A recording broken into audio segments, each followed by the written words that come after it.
Hello, good evening, and welcome to Destiny's Dispatch.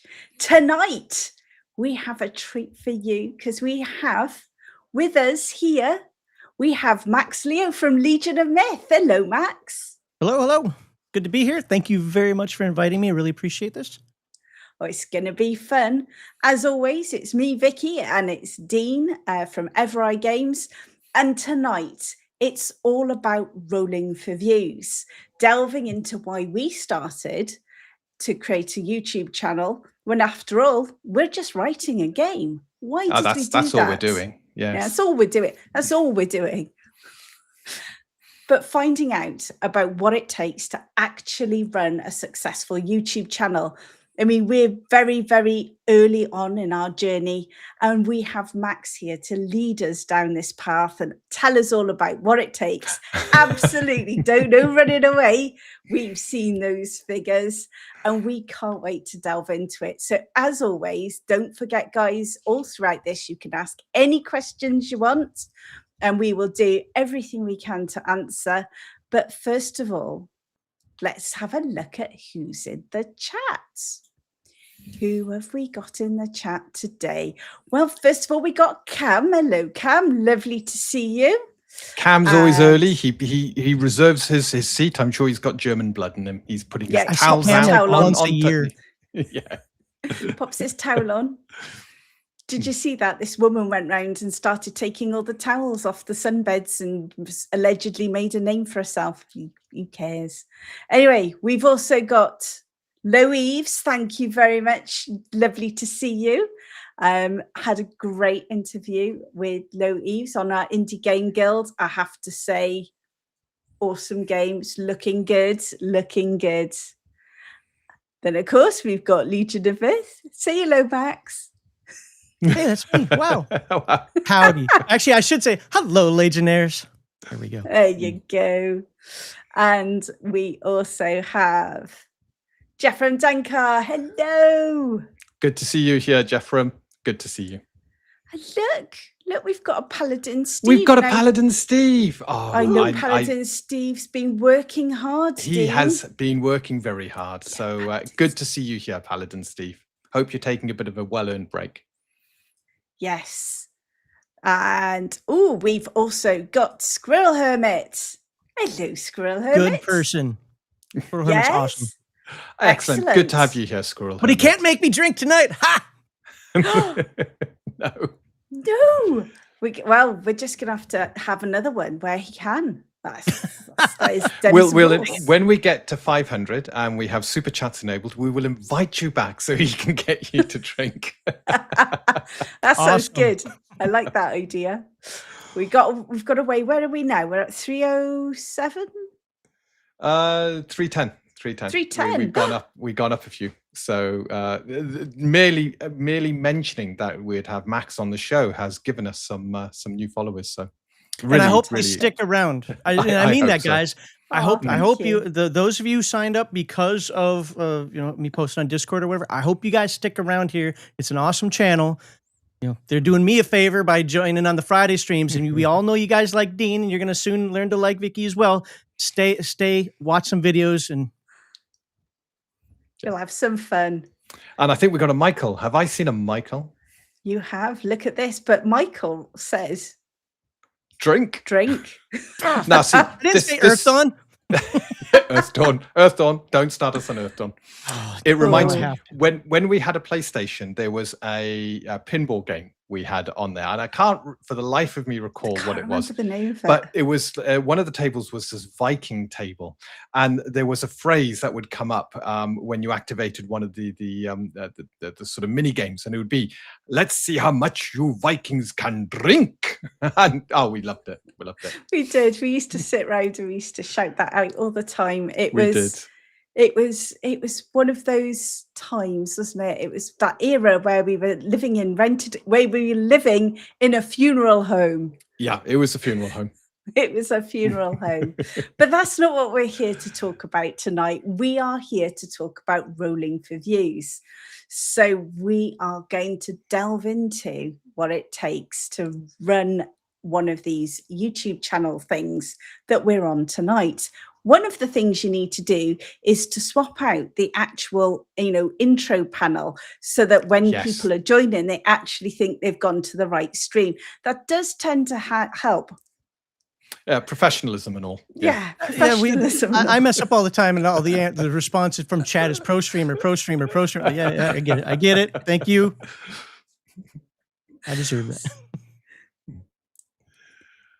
that. So hang on. Paladin Steve has just said, what is your PayPal, Venmo, whatever? We need to see if we could get Mags to drink. Are you going to pay them to get me to drink? Wait, something about this doesn't seem right. I quite like this. This is good, Dean. That is fair. That's how the streaming game works, right? I'm on your channel. You get all the funds. Oh, it was when I was helping Jack, the Lost Law Scholar. He was like, any super chats I get go to you, obviously. And no, it's your channel, mate. You've asked me to step in, look after things for a while. Any super chats we managed to get, they're yours. It's your channel. You've taken the time and effort to build it. And I was cruel, Max. You were. I made Dean dress up as a count. And I made him wear bunny ears. Apart from the wig was itchy and kept getting in my mouth. But the more you complain about that, the more people want to see you suffer. They'll pay you to suffer. Yes. They paid Jack to see me suffer. It was good. And I had great fun because I got to paint his face. I got to put the wig on him, and he kept moaning about how his hair got in the way. And I'm like going, I have this hair.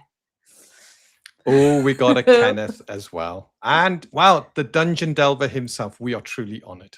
We are. Look, we have Dungeon Delver. So that's it. He's already trying to nick our little minute little funds that we get already. Look at that. He's swooping in. And we also have Vindictor. So that is just lovely. Hello, Kenneth. It's lovely to see you in the chat. So we started off, and Dean has actually got a little clip for you from one of our earlies. And then what we're going to do is we're going to talk about why we did it. And essentially, we started our YouTube because we felt it was the only way to get a word out about what we were doing. And we felt that when we were talking about game mechanics and stuff like that, the easiest way to pass on information was via video. When we started, what were we using to record, Dean? It was an iPad. I popped my iPad up. I had it plugged in so it wouldn't run out of charge, and then I'd record segments of video and then edit them together. But it was truly, if I go on to something like that. So it's mine's funny. lined. I can fight, like Cam and I can fight like cats and dogs, but I absolutely appreciated him being around for all that time. Third edition shill. Well, hopefully we will convert you all to being an Untold Destiny shill. All right, there so we that's go. the goal. Is by the time we finished all of this, the reason we're doing this is we want to get you guys to fall in love with Untold Destiny and see the same stuff in it that we see. And that is, we designed the game we wanted to play and the game Dean wanted to run. So it fixed all of the bits and pieces that always used to make Dean rant. So hopefully it's fixed all the bits and pieces that have made you rant in the past as well. But the YouTube channel. Yeah. Let's have a look at one of Dean's first ever. Right. This is, ooh. That's me. That's not no. You. There we go. So first of all, note no beard. I decided if I was to be successful on YouTube, you have to grow facial hair. You look at anybody who is successful; they have a beard or a mustache or some form of facial hair. So it became a requirement. Yeah, we won't talk about the argument we had over the facial hair. No, let's not. Shall we? I'm not going to play much of this. Sorry. First of all, I would like to just say this was one of my first ever thumbnails. Yes, it was. Thumbnails were. Yes, I was proud of that thumbnail. I'd managed to make it do a flashy thing, and I was really impressed with it. It's amazing how things change over time. But yes, go on, Dean. Here we go. Intelligence modifier is added to that. Oh. We're going to do it from the start.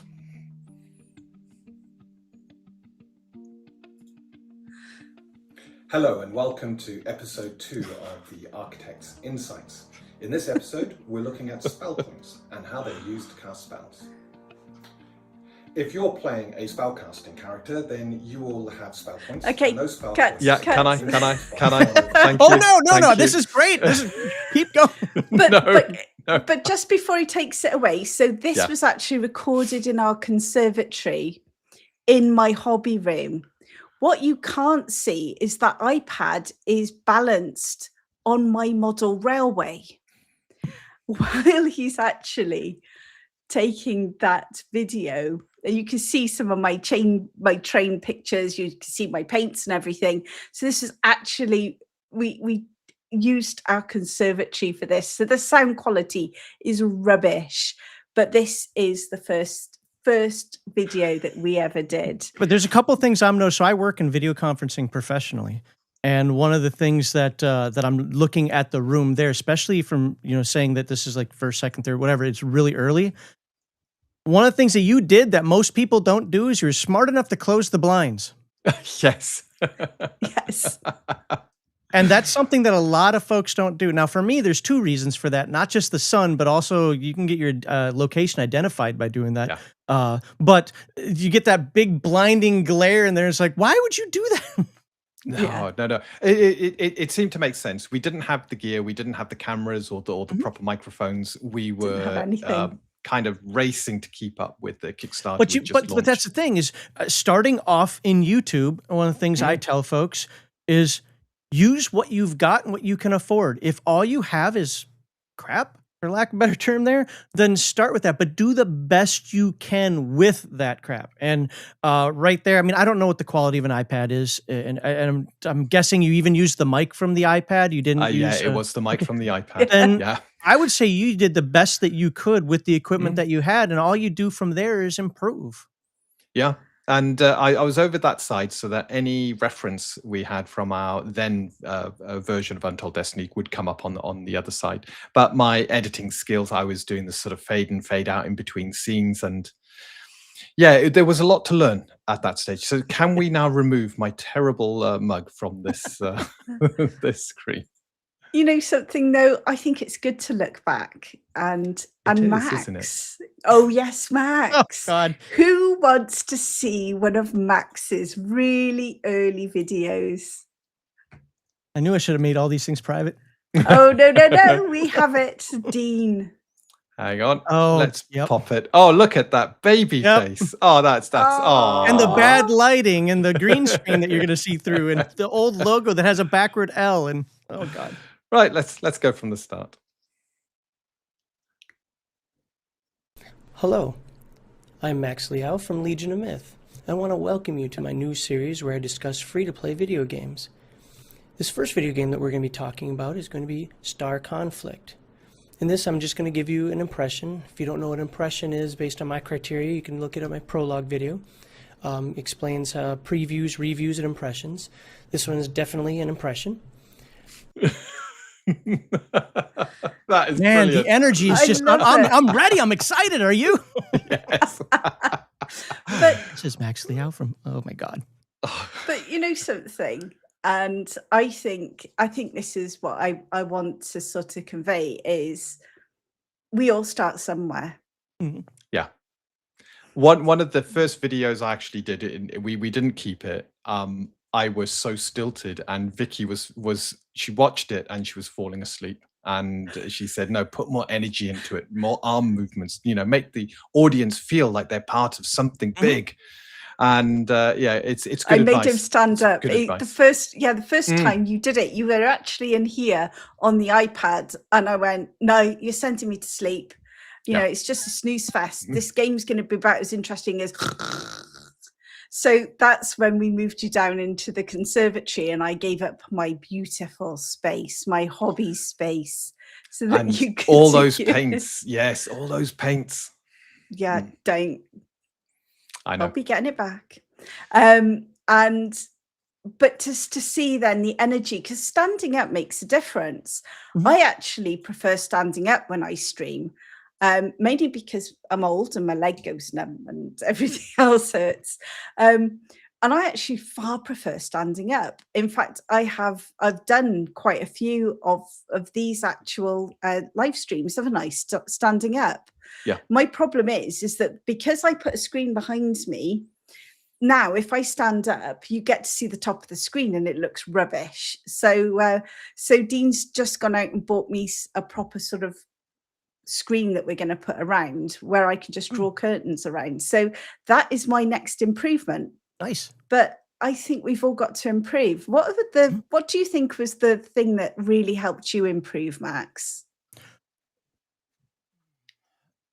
There's a few things that I can think of. I just don't remember what order I did these in. The first, believe it or not, the first one that really I felt helped me improve was learning to talk to myself.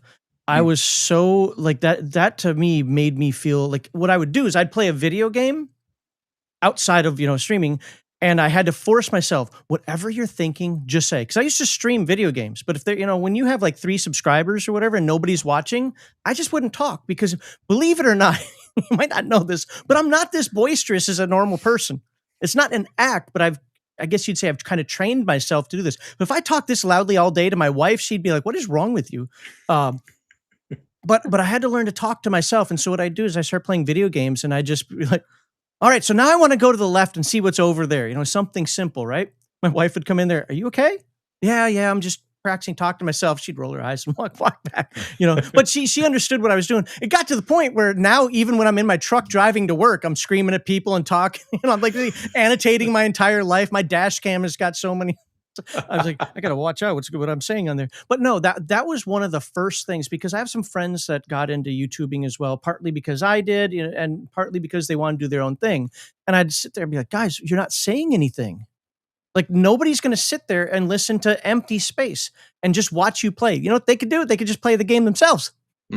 And some of them still to this day won't do it. And they're like, "I don't understand why I only have like 3 subs and I get nobody watch except for my best friend, and only he shows up once every 3 weeks." Like, yeah, got to learn to talk. And then the next thing I had to do was, after learning to actually talk, was add that emotion in there. Now that part's easy for me, because believe it or not, I can be a quite emotional, passionate person when it comes to things. So expressing myself is easy, but usually I just keep it inside. I had to learn how to get it out. So that's one of the first things. Emote yourself. Become your own emoji.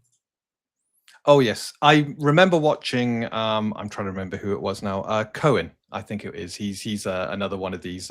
He streams his playing games, and he was explaining how he would exaggerate his actions and his emotions. If someone said something in chat, he would over exaggerate, like being surprised or shocked, or because he said the camera is quite subtle, and you have to overreact for the camera to pick it up and for your audience to see it, especially if you're the small little head in the corner of a screen.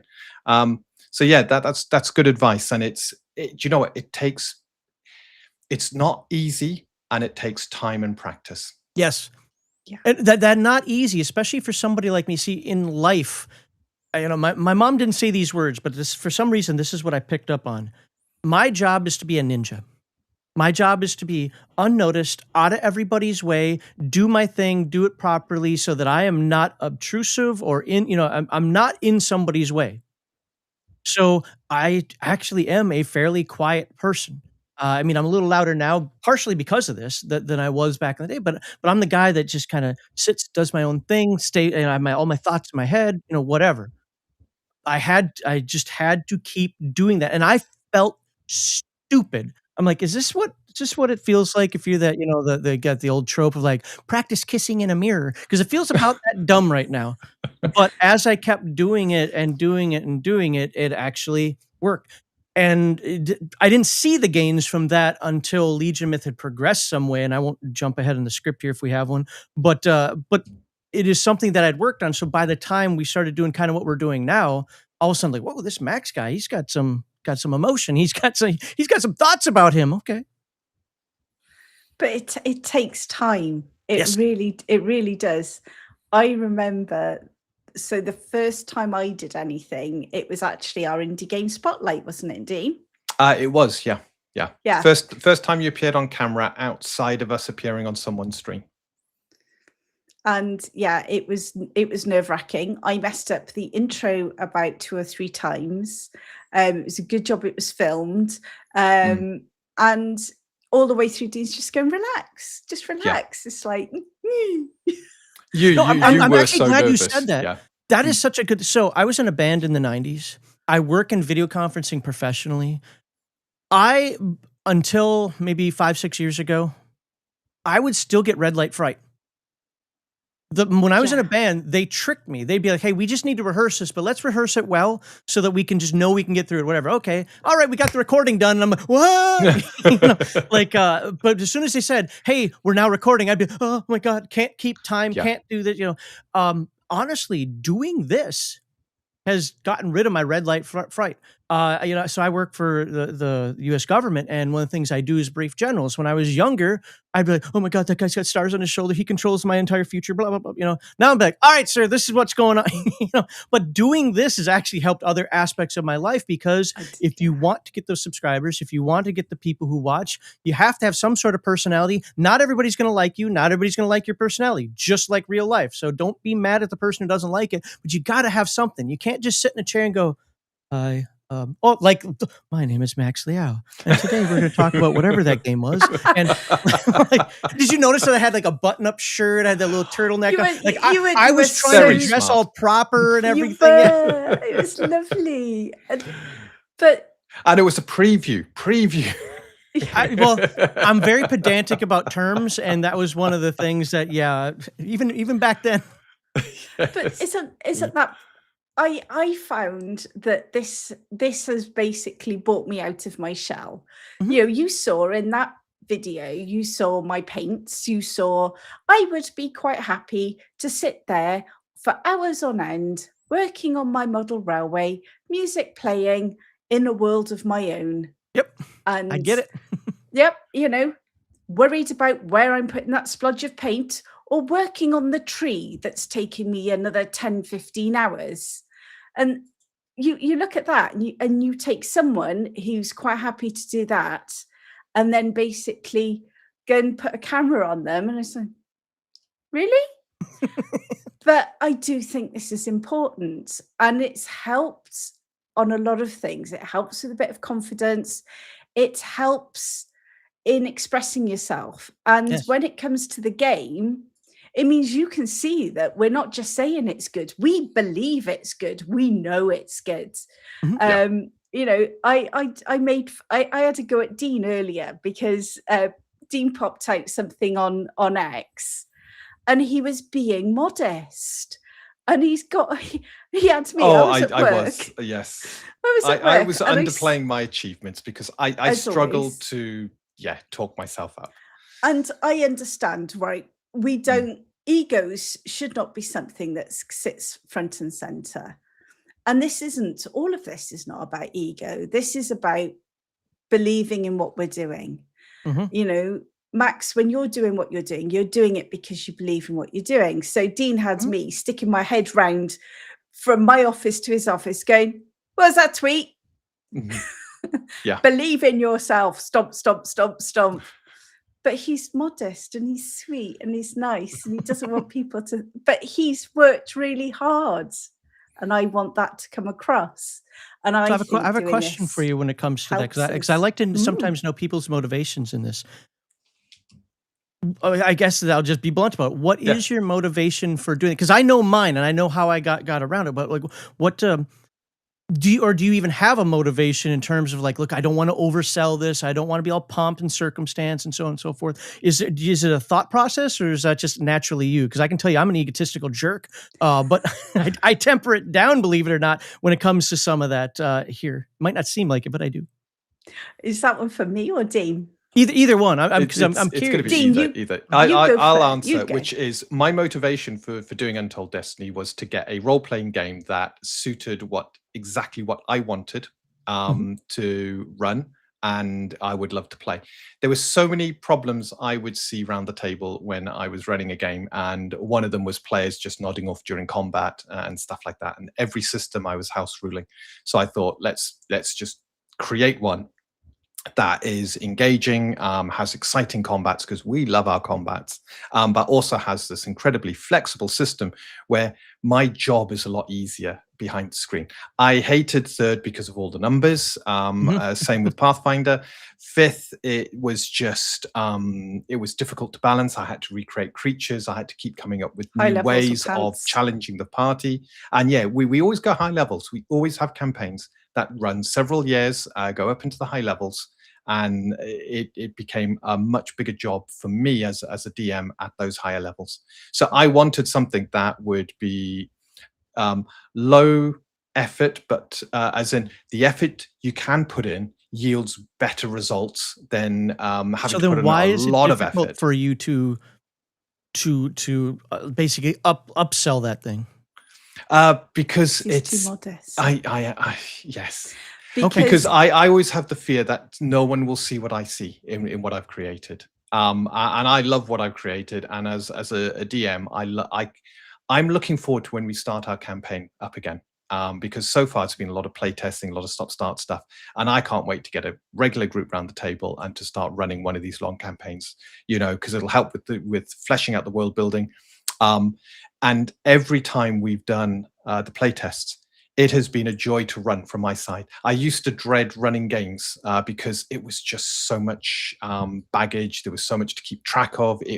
I would be exhausted at the end. And now, at the end of running a play test, I'm actually excited. We're all energized around the table. We're all like, yeah, that was a great session. And I as a GM, I've got the energy to keep going. And I don't feel fatigued. And it was about reducing that GM fatigue.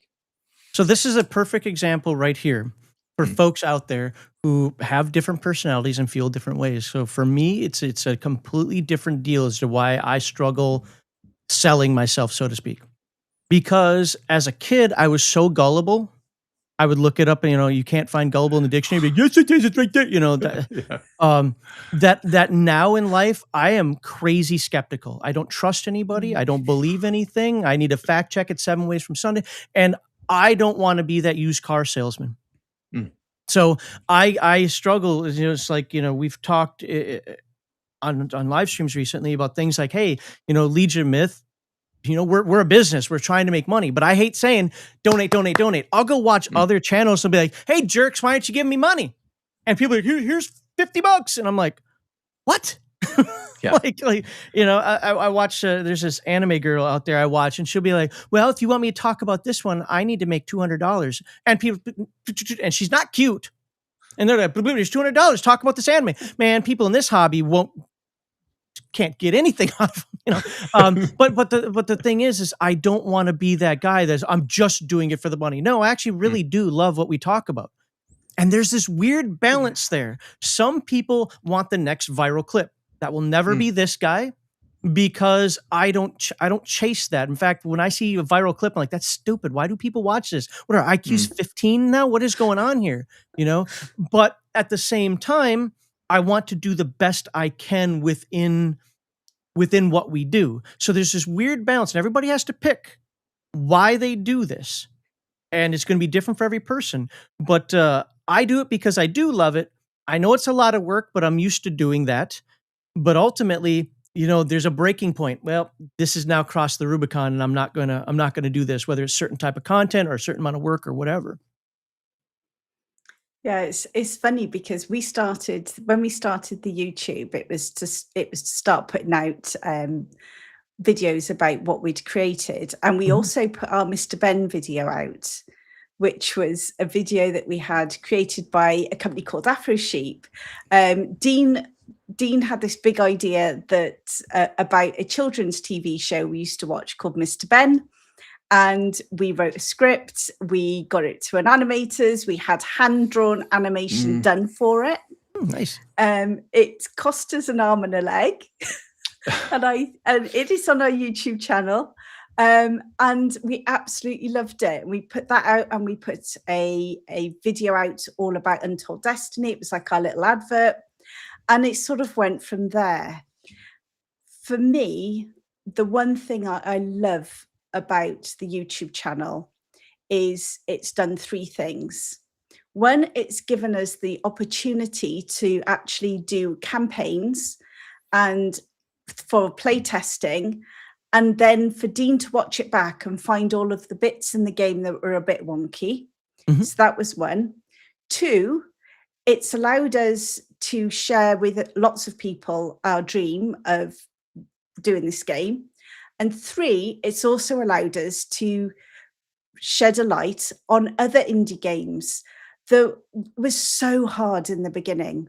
We started off, we had no followers on X. We had not been on X. We weren't on Twitter. We had a couple of mates on Facebook. We weren't social media people at all. We didn't do Instagram. We didn't do anything else. We've had to go from zero to finding an audience, and YouTube has helped us do that. You're doing it. That's perfect, though. Having that product. See, that's what I don't have. If I had a product that, I think my channel would blow up to 20,000 subscribers. Not overnight, but I think it would blow up to 20,000 subscribers. But I'm just a talking head, and anybody can be a talking head. The fact that you have a product and you're not just using it to advertise, you're using it to promote yourself, other folks, talk about the hobby you love, and put your stuff out there, actually builds that interest. So that is, I don't do that other Instagram nonsense and so forth. I should. I'm saying that to you guys, but I don't, because I don't like social media. But that is the right way to go about doing it. Yeah. Oh yeah. And and it's time consuming. And that's the thing. You wake up. We decided that we were going to do the game for more than just us. It was a middle of the night thing. I couldn't sleep. I said, right, we're going to take this further than just our gaming table. Because it was always something Dean wanted to do. And I am a massive believer that we have one chance on this planet, one chance. We're alive now. I do not want to be either of us in bed, about to croak, whatever it is, and going, what if? Yep. What could have been? Yep. Yeah. So to me, this is all about, it's our chance to be us and to put out something that we are massive believers in. We love role playing. We love the hobby space. We've been really lucky. We've met masses of really fantastic people. But yeah, we've had to grow, and it's not easy. At one point, we were shouting into the void, weren't we, Dean? At the start, it was almost soul destroying, because when your numbers are so small and you're just trying to build, you're trying to get noticed. It was the time. It was a Sunday morning. And I shot up. I was tweeting in bed, and then using X in bed, and I shook Vicky, and I went, he's replied to one of my posts. Richard Witters has replied to one of my posts, and Richard Witters, incredible artist and amazing. We get on really well with him now. In fact, the first indie spotlight we did was with Richard Witters and his Rutica system, and Vicky was so nervous, but it was great. It was just, and seeing someone respond like that. And then we got the Elfmaid got us in contact with Jack, who was doing this live stream, and I joined with Jack and have become quite a regular now on his show. And it takes time, but building that community is key. So how long did it take you to get there? Because I'm going to shock you probably with some numbers from Legion of Myth here. How long did it take you? Like you said, you have 300 some subscribers right now. We got 310 a year ago.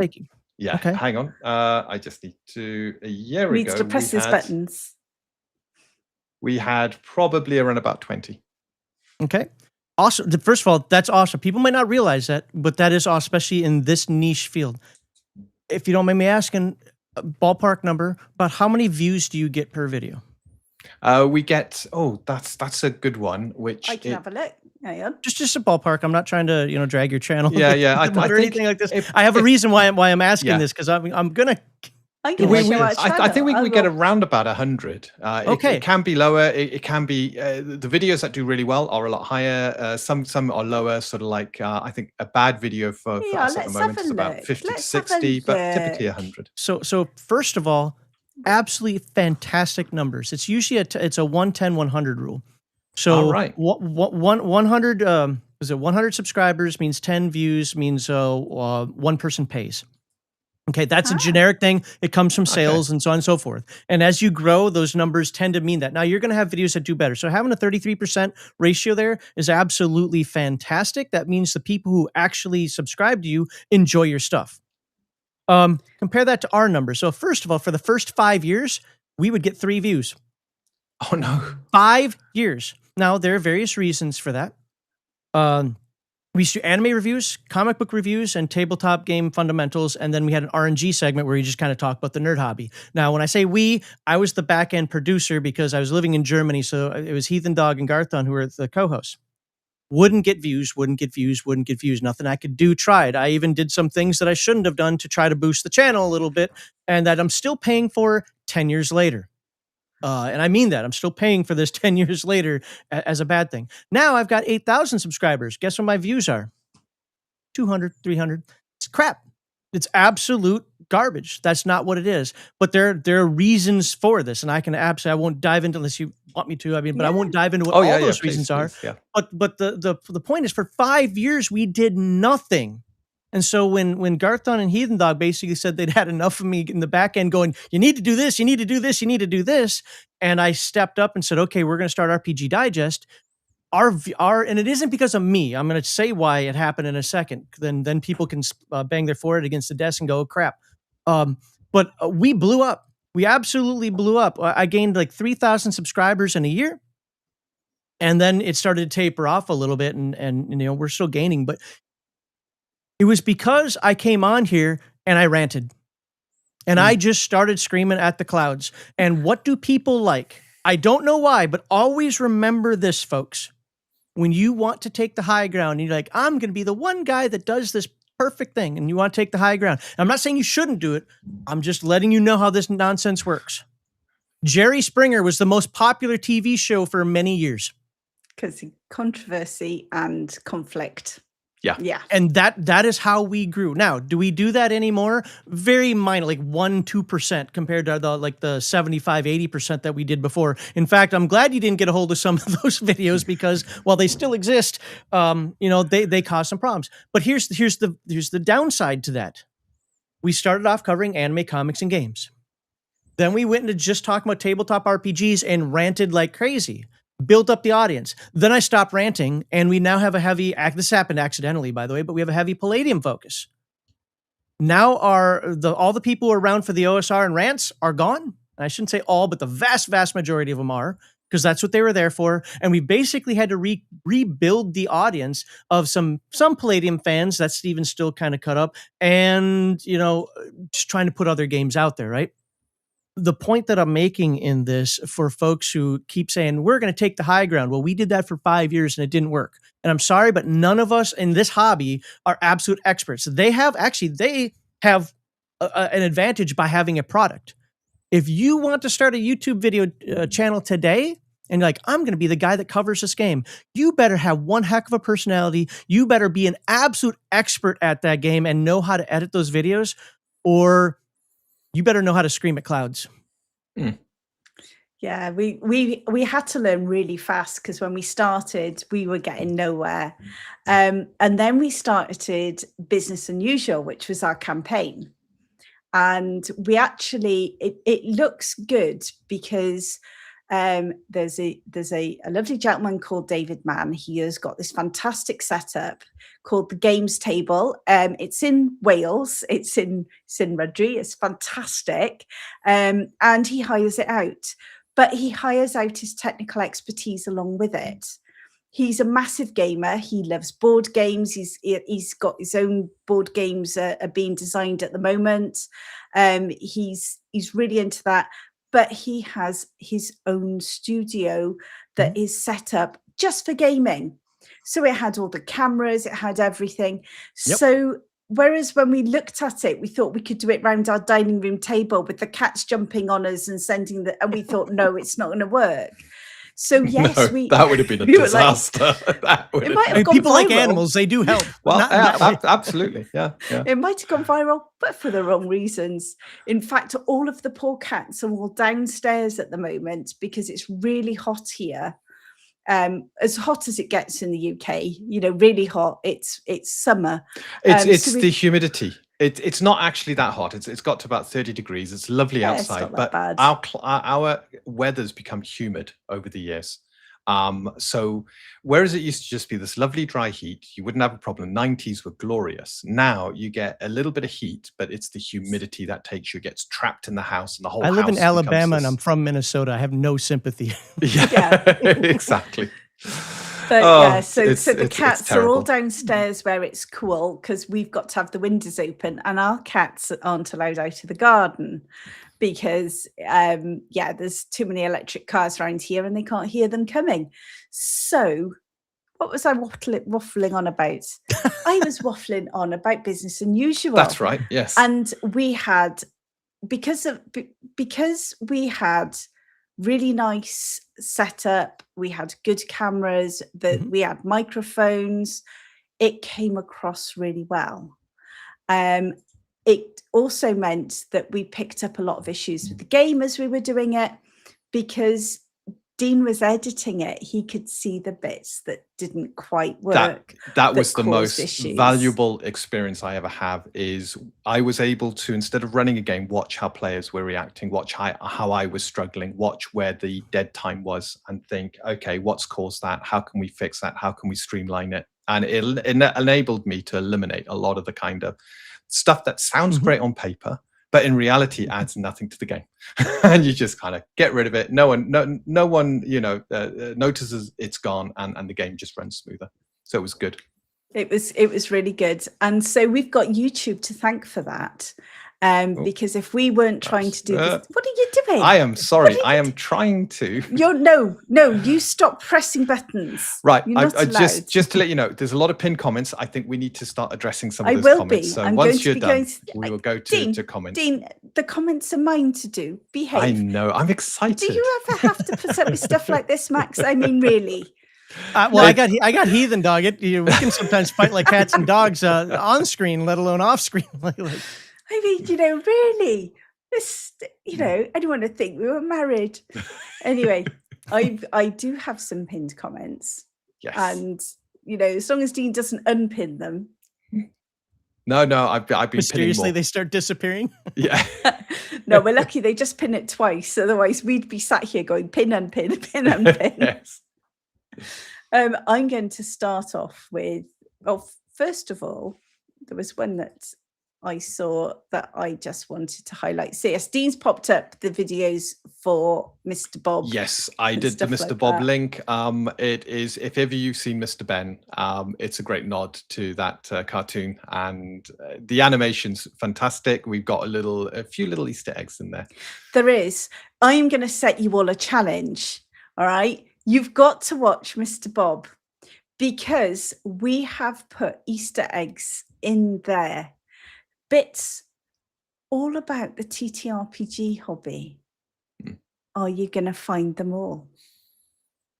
Anyway, other than that, shall we do some of the comments? Because I think some of these are great to address, and then we'll get back to building a YouTube channel. I'm doing this one first because Paddy loves us, because I nag you and.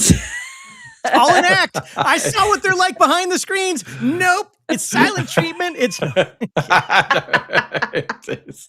Yeah, we just don't talk to each other, do we, Dee? No, we talk to lawyers and it's all crazy. Yeah, I was totally. we send messages back and forth by cat. Yes. Passenger cat. Wait, what? Passenger cat. And you open it and it says, Mommy says. I just wanted to actually highlight this one before I go on to the others, about X as a good growth platform. Now, I know what people mean, but I have had a better growth on X than I have had on any other platform. Wow. So Facebook is a lot. I've had a lot more challenge with Facebook. I've had a lot more negativity from Facebook than I do with X. I find that I've met some really fantastic people on X. Our little community is just fantastic. But I also do agree it's difficult, especially now. There was a point in November where X's algorithm was fantastic, and then it went rubbish. Apparently, the algorithm broke last November. This happened. We expanded. We gained so many new people during those. It was like 2 weeks where this algorithm was allegedly, from what Elon said, was not working correctly, and yet we had the best exposure. The platform felt alive. There were people talking to each other. What wasn't happening is you weren't getting these viral videos and viral posts every 3 or 4 posts. You were getting in contact and you were seeing people who were interesting and were relatable to you. And then it got fixed. Here's a question I have for you then, because I bet you this is why you succeed and I don't there. Do you respond to people? Yes. Oh, yes. See, I don't give a crap what people have to say. I hate to say it that way, but I don't. So it would, like, when I have tried to use Twitter or X, whatever, seriously, which is very rare. Usually I'm just trolling on there if I'm ever using it, finding out what controversy is going on in the hobby, and then I'll just kind of spark that a little bit more. People would respond. I'd be like, I don't care what you have to say. But see, the thing is, to be fair, you shouldn't care what I have to say. I really struggle with that. One of the things I liked about Facebook is I was chatting mostly with friends and so on and so forth. On Twitter, none of my friends use Twitter. I'm a Gen Xer. I'm 52 years old. None of the folks I know really use Twitter much or social media. Max. What's that? We're older than Max. We're older than finally, you. Somewhere. But the point is, though, is like I just loathe social media to the point where I can't use it effectively. And yes, if you use that effectively, it'll be good for your channel. Obviously, it's going to be good for your product. I'm saying this to folks out there. Don't be this guy. Use social media, but I can't stand it. Like I work in an area where I can't have a phone or anything next to me. Plus I wouldn't want to. I don't even know where my phone is right now. So all this Instagram stuff where you have to use a phone and these little quick tweets or whatever, you will just never get that from me. Yeah, I struggle with that, but I have invested in something called Publer, which allows me to post to multiple platforms. Now I tend to do X directly. I do the odd one from Publer onto X, but I found that's helped me with other social media platforms. But I want to have a look at this particular question now. How would you compare YouTube to Rumble? Ooh, that's an interesting one. We've got both, haven't we, Dean? We have. We have both, but I find Rumble incredibly political. And whenever we have directed, like Vicky, you directed one of your friends at work to Rumble, and they came on Rumble, and all they got bombarded with was politics right from the start, and that turns them off. They then disappear off. And the best thing Rumble could do right now is, if someone new joins and you don't know their preferences, just put entertainment in front of them. No politics, just entertainment until you find out why they're there. And then push the right content, because right now the overload of political content just turns a lot of people off. The other issue I have as a creator is they don't have subscriber only content. So you could be a Rumble Premium. I don't want every rando jerk on Rumble Premium getting access to my videos. So I actually stream there. All of my shows go there. Most people don't know it because they go private as soon as the stream's over, because that's what they're there for. Members get, the one thing members get is they get to see the entire live stream and all the nonsense that we do in between stuff, which can be a knockdown, drag out fight, which could be explaining something more, there's these little different things that we provide. On the Friday, you've been there, Dean, on the Friday thing, we give an extra hour of content just for members only. Well, there we go. That's I don't have a lot of perks for members because I'm not creating something and I don't have a Patreon and whatnot. So yeah, Rumble. I love Rumble. I do. Like there's a lot to really like about it, where it's like, I don't have to worry about, is YouTube going to censor this or say I can't get monetized for that or whatever. But it doesn't do what I need it to do. Yeah, I think Rumble will grow. and we are on Rumble, and I do like it, but I just think when it comes to like bombarding people with politics, a lot of the time you want to get away from politics, especially in the UK. And that's all I'll say about that. Can you put that comment from, or at least start that comment from Patty? That because he's spot on the phone. Yeah. I did see that one, and hang on. That's perfect. I'll pop it on. You've got it. Yes. He's absolutely right, because I have priorities, sir, and I'm not going to do this on their stream, but it is, there we go. I now have my hand on it right now. You're absolutely right. So it's called Priorities and Merca. Excellent. Well, we're very jealous is all I'm going to say. Isn't that absolutely right, Dean? Yes. The freedoms you have over there, tremendous. Yeah. But yeah, I think Rumble is worth going to. Absolutely. Because I think the one thing that is I purposefully didn't go onto Blue Sky for ages because I was worried. But I'm starting to make progress now. And Cyrus, I can see you've just arrived. And at the moment, Cyrus is sharing all our stuff on Blue Sky. Thank you so much. He is. He's wonderful. Cyrus, do you know what? Cyrus was one of the first people who I noticed this guy sharing my stuff on X as I was beginning to make a bit of traction, and it was Cyrus. And he was amazing. The amount of people he put me in front of was incredible. So I got a lot to thank Cyrus for. Yeah, we've been very lucky. We feel lucky that the community has brought us in. As I said, we weren't big on any social media. We weren't known for anything. We weren't even known in the TTRPG. We went full blown, Max. We went from nothing to turning up at a con. Yeah, nice. Well, so keep what it is you do, and I'm not trying to move on into another segment here, but this is popping in my head as you're saying this stuff. One of the huge mistakes we made, one of the lessons that I learned, is that because I don't like change. Okay, I really struggle with change. I should have four YouTube channels. I shouldn't have one. Back in the day, we did anime, comics, and games. When we finally dropped that, we did an exit poll, and I was curious about this. Come to find out, I was only here for your anime commentary. I was only here for your comic book commentary. I was only here for your role-playing game commentary. Now, I understood that because I'm not a comic book fan and I don't like anime. So to me, that made sense. But to Garthon and Heath, like, what are you talking about? Nerds like nerd stuff. And I'm like, no, not necessarily. So we should have had 3 channels. Well, then when I went to the rants, I built up that entire audience kind of like, so we were promoted a little bit. I was never on any of the shows, but we were promoted quite a bit by Comicsgate because we were kind of supporting what they were doing. Well, guess what happens when you stop doing those kind of rants and so on and so forth? They don't remember you and you don't remember them, and you're building your audience from scratch. I should have started a new channel because YouTube looks at my channel and says, you've got over 8,000 subscribers. You're only getting 200 views. You suck. Go away. Yeah. And it will still be trying to put your content in front of the people that used to enjoy your content, thinking that's still your current audience. It takes time for the algorithm to relearn your channel. Yep. Yeah. So if you got somebody like him promoting you there and you stay in the niche that you're doing, at least with this channel, and do other stuff on other channels, you're setting yourself up for success.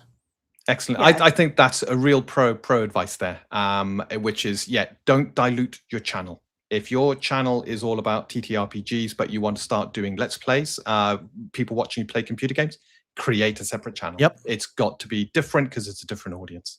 Yeah. Yeah, it's like I shouldn't do model railways on this channel. No, you do not do model railways on this channel. Woo-hoo. No? No. No? Oh, okay. No, and our channel, we do the indie spotlight, and it's all about what we're also doing, but it's about the indie TTRPG indie market, and that's what we try and keep it focused on. I think we've done one computer game, but it is so adjacent to a tabletop, which was Secret of Weepstone. And it's someone has done an OSR, but as a computer game, Sean. so it's captured all. Sean.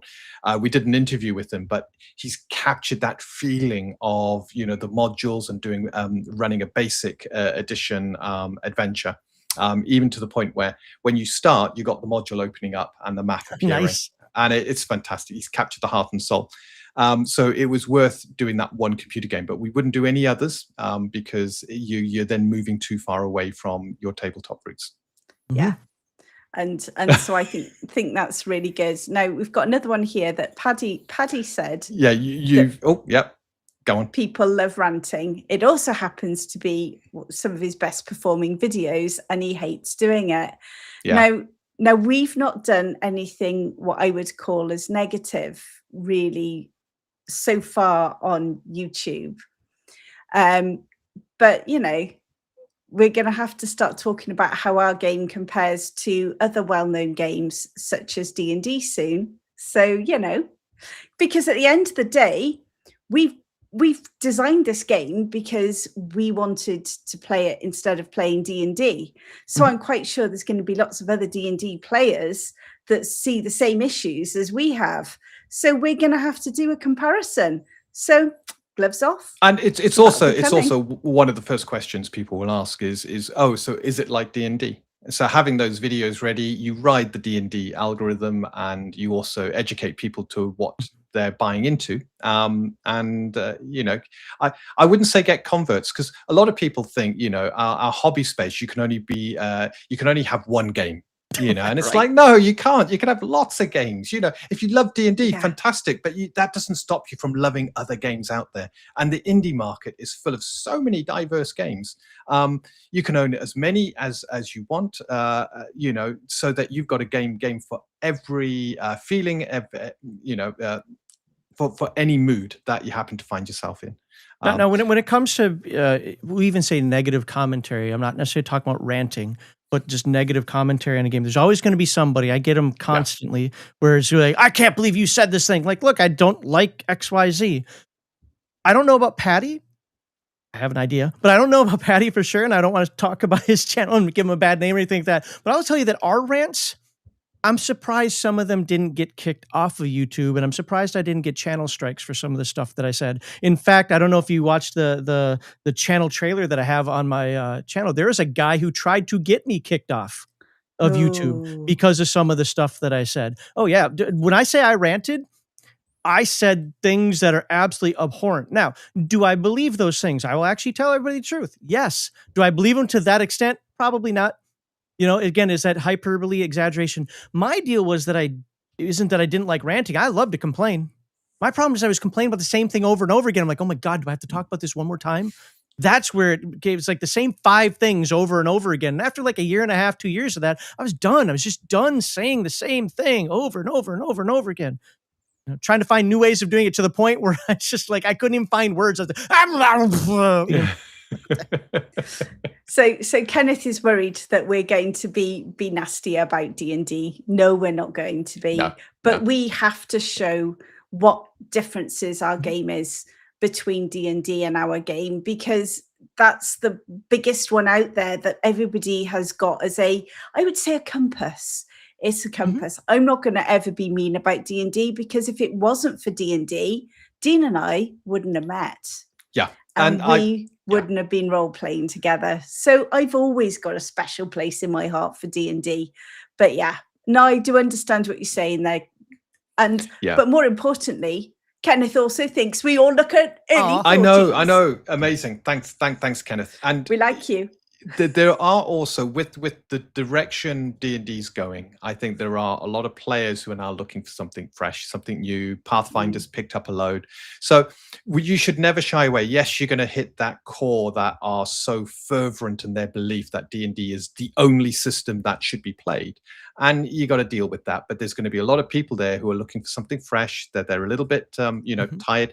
Didn't we have a whole panel about this, Max, where we talked about, what's beyond D&D? It blows my mind, and I mean this. And this probably comes into some of the stuff where, it's more, as Alexander McCree says, it seems to be more of a social hobby now than the intramural sport that I like it to be. But back even when I was in the Air Force, outside of a deployment or, some sort of, a professional military education or something like that, there was at one point in my life, I was running a game 6 days a week and playing on the 7th. And so I would be playing D&D on say Saturday, Sunday I'd be running my game. Monday through Friday I had another D&D game I was running. Somebody would be running some other game. Like there's always something going on. I played so many different games, including Cinnabar. I played so many different games back in the day, and I loved it. Sure, we had our core, which was D&D until I converted everybody to Earth Dawn after that first came out. But we had our core game, but we still played. On the weekdays we'd play some other game, Torg, Harn, Champions, Traveler. I didn't get in that one, but you could just name all these games that people are playing, and Palladium was a big one. Obviously, for me, it was TMNT. Like, there's always something out there to try. And nowadays, I'll talk to people like, no, I just play D&D.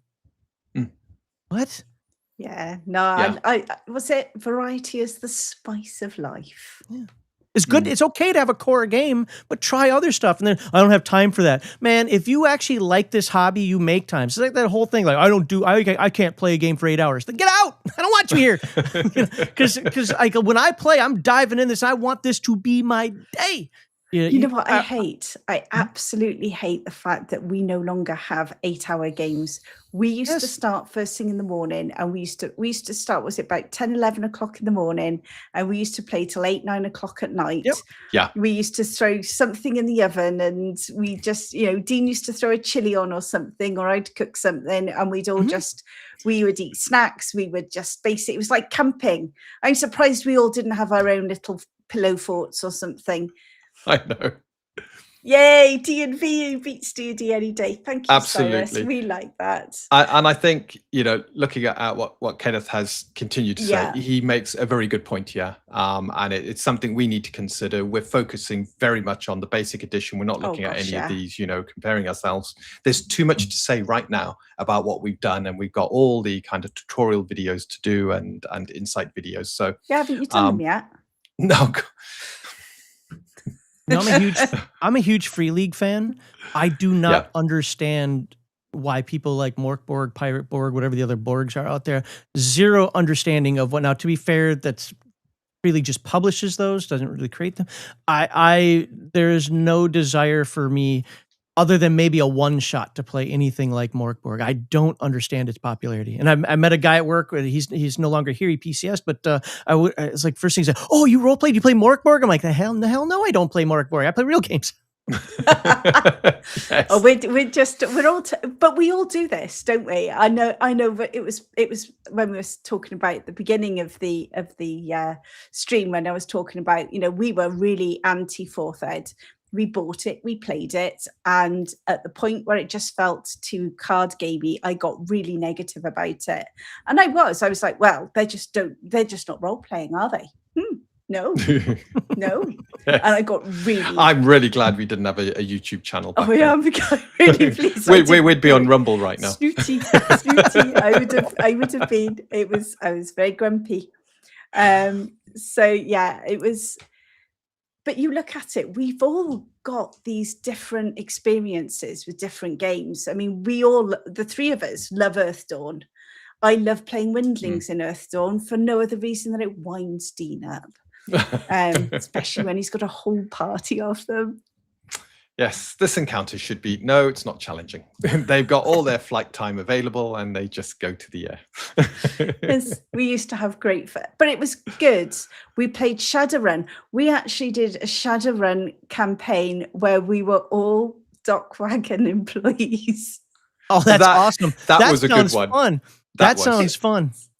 It was a rigger. It was fab. Yeah, and it was so they got bonus pay depending on how well they did things. And you got the 3 levels, like the silver, gold, platinum, or whatever it is. Exactly. Yeah. You had to go in and extract it was great because they'd get their monthly wage, and the session would revolve around that special case that happens during that month. So they'd be doing lots of stuff back and forth, and this is the one they hopefully get their bonus. It's a platinum, platinum core comes up, but it's not what it appears, and it was a really interesting take because you're within the law. The weapons and armor you're carrying around with you are licensed, so you can carry it around, but you still got to obey the laws. You don't want to get on the bad side of Lone Star.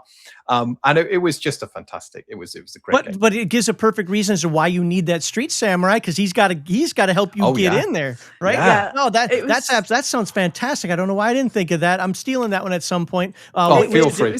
Which edition? Fantastic. It was second. Okay, I'm good with first and 2 second. seconds? Yep. I love those dice. I tell a lie. We just moved on to third. Oh, Yeah, I'm not so happy with third. Third was still good. My issue with third was what it did to physical adepts. No, we just moved to third. Did we? I can't remember. It was a long time ago. Look, Cam says he loves Untold Destiny. Ooh. Oh, he did. We got him some early rules before we appeared on the Bad News Bards. Great channel, by the way. They do really good interviews.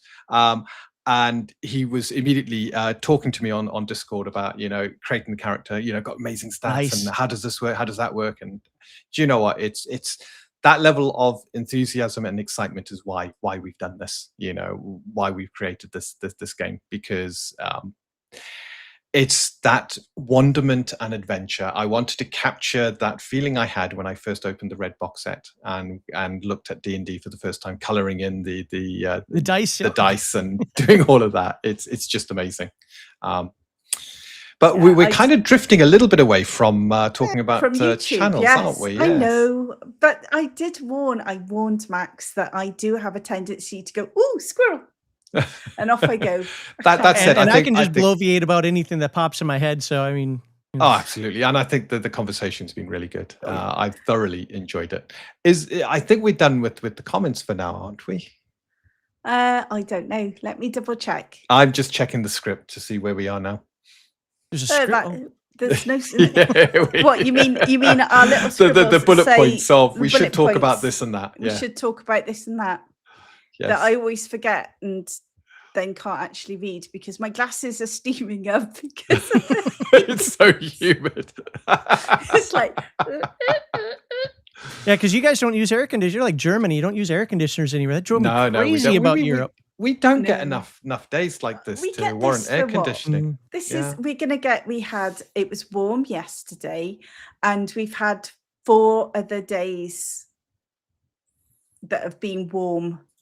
And it's not that hot. It's just warm. It's just Kenneth, it's similar to the bullet points we sent you when we did the interview for you, which is just to try and keep us on track. Yeah, because I wonder. It is. It's not a script. It's just try and talk about this. Try and cover that. See how well. Try and actually remember to talk about stuff. Yeah. We're getting there. We are getting there. Yeah. So we talked about the best way actually of growing your channel is to be ranty. Is to choose a controversy. And indeed, was it Nerd Cognito waded in a throwaway post about the not needing the dice roll to succeed at something. Your role play was brilliant. You didn't need a dice roll. You succeed. And they did the throwaway post on X and it got millions. We're talking millions of impressions, loads of engagement. Because it was full of controversy and everybody had a differing opinion and a view, and the whole thing was actually far more nuanced than social media can give it. Especially Twitter with 200 characters or whatever nonsense. If you got a blue check mark, you've got more, but generally nuance is lost on Twitter, and then people all jump in and begin to take their corners, and a big fight erupted. But you're right. That seems to be the best way to grow a channel. But if you're not into that, if that's not your cup of tea, I find it uncomfortable. And don't get me wrong, I can rant with the best of them. I really can. Yeah, but sometimes when you rant and you argue with someone, you come away feeling terrible. I don't like how it makes me feel. Yeah, it makes me feel. I like to lift people up rather than pull people down. So the issue with that, as we kind of said before, is the fact, like Palladium and I had some long conversations because we got a hold, or I don't even remember how we got in contact with Palladium, to be honest with you. But we'll just say there were a few conversations because it was right at the end of we were phasing out the rants at that point. And they weren't comfortable with our rants. Like, if we're going to be talking to you, you got to tone it down a little bit, 'cause we've got a professional, visage that they've got to put out there. I'm just like, yeah, well, we're doing that. And they're like, good, keep doing that, right? Well, it's a different audience though, too. And it's a fickle audience. Yeah. The issue that I found in tabletop role-playing games that I haven't seen, I'm not saying it doesn't exist because I don't know, I only have 8,000 subscribers, is that if you please them, they're with you. If you displease them, they're gone that same day. So it was easy to build up, and I'll just be open about this. It was easy to build up a bunch of right-wingers on my channel when I'm a right-winger, right? So now Heathen Dog isn't so much of a right-winger, but he's got thoughts about him that just say weren't pushing a certain direction that was happening, 5 to 10 years ago. But when we stopped doing that, people are like, where'd the rants go? And that was like, seriously, for I'd say almost a year, we'd get, Max, bring back the rants. Max, we're here for the rants. Max, we want rants. I'm like, no, you're not going to get them anymore. I'm tired of them. We don't need to do it anymore. And that was never really what the channel was supposed to be about. They were just so successful, I didn't know how to stop doing them. And so, but if you're going to lift, was it Rising Water Lifts All Ships or whatever that statement is? Here, and I don't know how to say this any other way than to be blunt. You either have to have a personality or you have to be an expert. Yeah.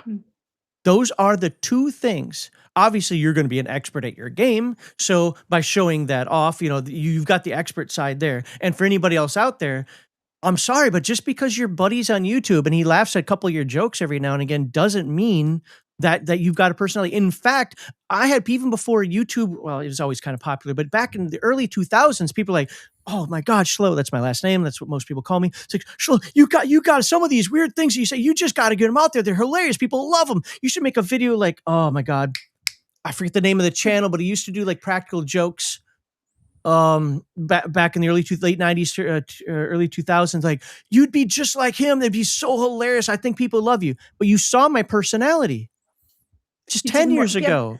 But don't you believe that you've got to be true to yourself? Yes, and I'm glad you said it, because I actually wrote that down as a note. But you've got to be true to yourself. That is true, but that is such generic advice. Nobody knows what that means. Yeah. So you got to find your YouTube self.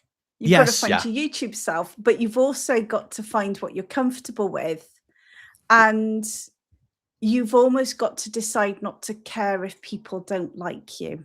Right. Because otherwise you're never ever you're always gonna be beige, because you can't be one thing or another. So you've got to accept that some people won't like you. And if they don't, then you can't make them. You're not going to please everybody. And if you go out trying to please everybody and not upset anyone, you're going to end up just not being yourself. Because you're going to have to constantly compromise your own vision and your own beliefs, and you will end up upsetting everybody, I think. And that's one of the things I've talked with folks about, especially, and I don't know if you were on some of those after shows where you're kind of hanging out, where it's like, I have this balance that I call it between what I'm willing to do and what I'm not willing to do. We're going to cover games. If we don't like something, we're going to say we don't like it. I'm not going to dive into the rants anymore. Editing. I mean, I am it for Legion of Myth. Don't get me wrong. Heathen Dog does prepare for his segment, and he does his thing in a segment. But throughout the week, all the graphics are me. All the editing, if we do it, is me. Everything is me. And I have a full-time job and a family. So that's why there are some things I just can't do. I can't go through all my live streams like, okay, we had a 4-hour live stream. Let me sit down and edit that, because a half-hour video for me will take me 4 hours to edit. Yeah. So you have to find... Sorry, go ahead. I'm sorry. No, it's my fault. I interrupted. I was just saying, I think that's important, and I want to hone in on what you just said there, which is, before you do, can I quickly remind people, we got a great number watching the live stream right now. Please like the video. I know it's something, whenever I'm watching a live stream, until someone reminds me, I often forget. So if I'm reminding you, watching it after the fact. Hit the hype button. Hit the hype button as well. I don't think we have a hype button. I don't think we have enough people. We don't. Yeah, I don't think we can get any fun things. But giving us a thumbs up would be fantastic. Sorry, Vicky. Back over to you. I was just wanting to. This is where I've now got to remember what I was going to say. But Max, you were talking about the whole be yourself. Through me. The be yourself.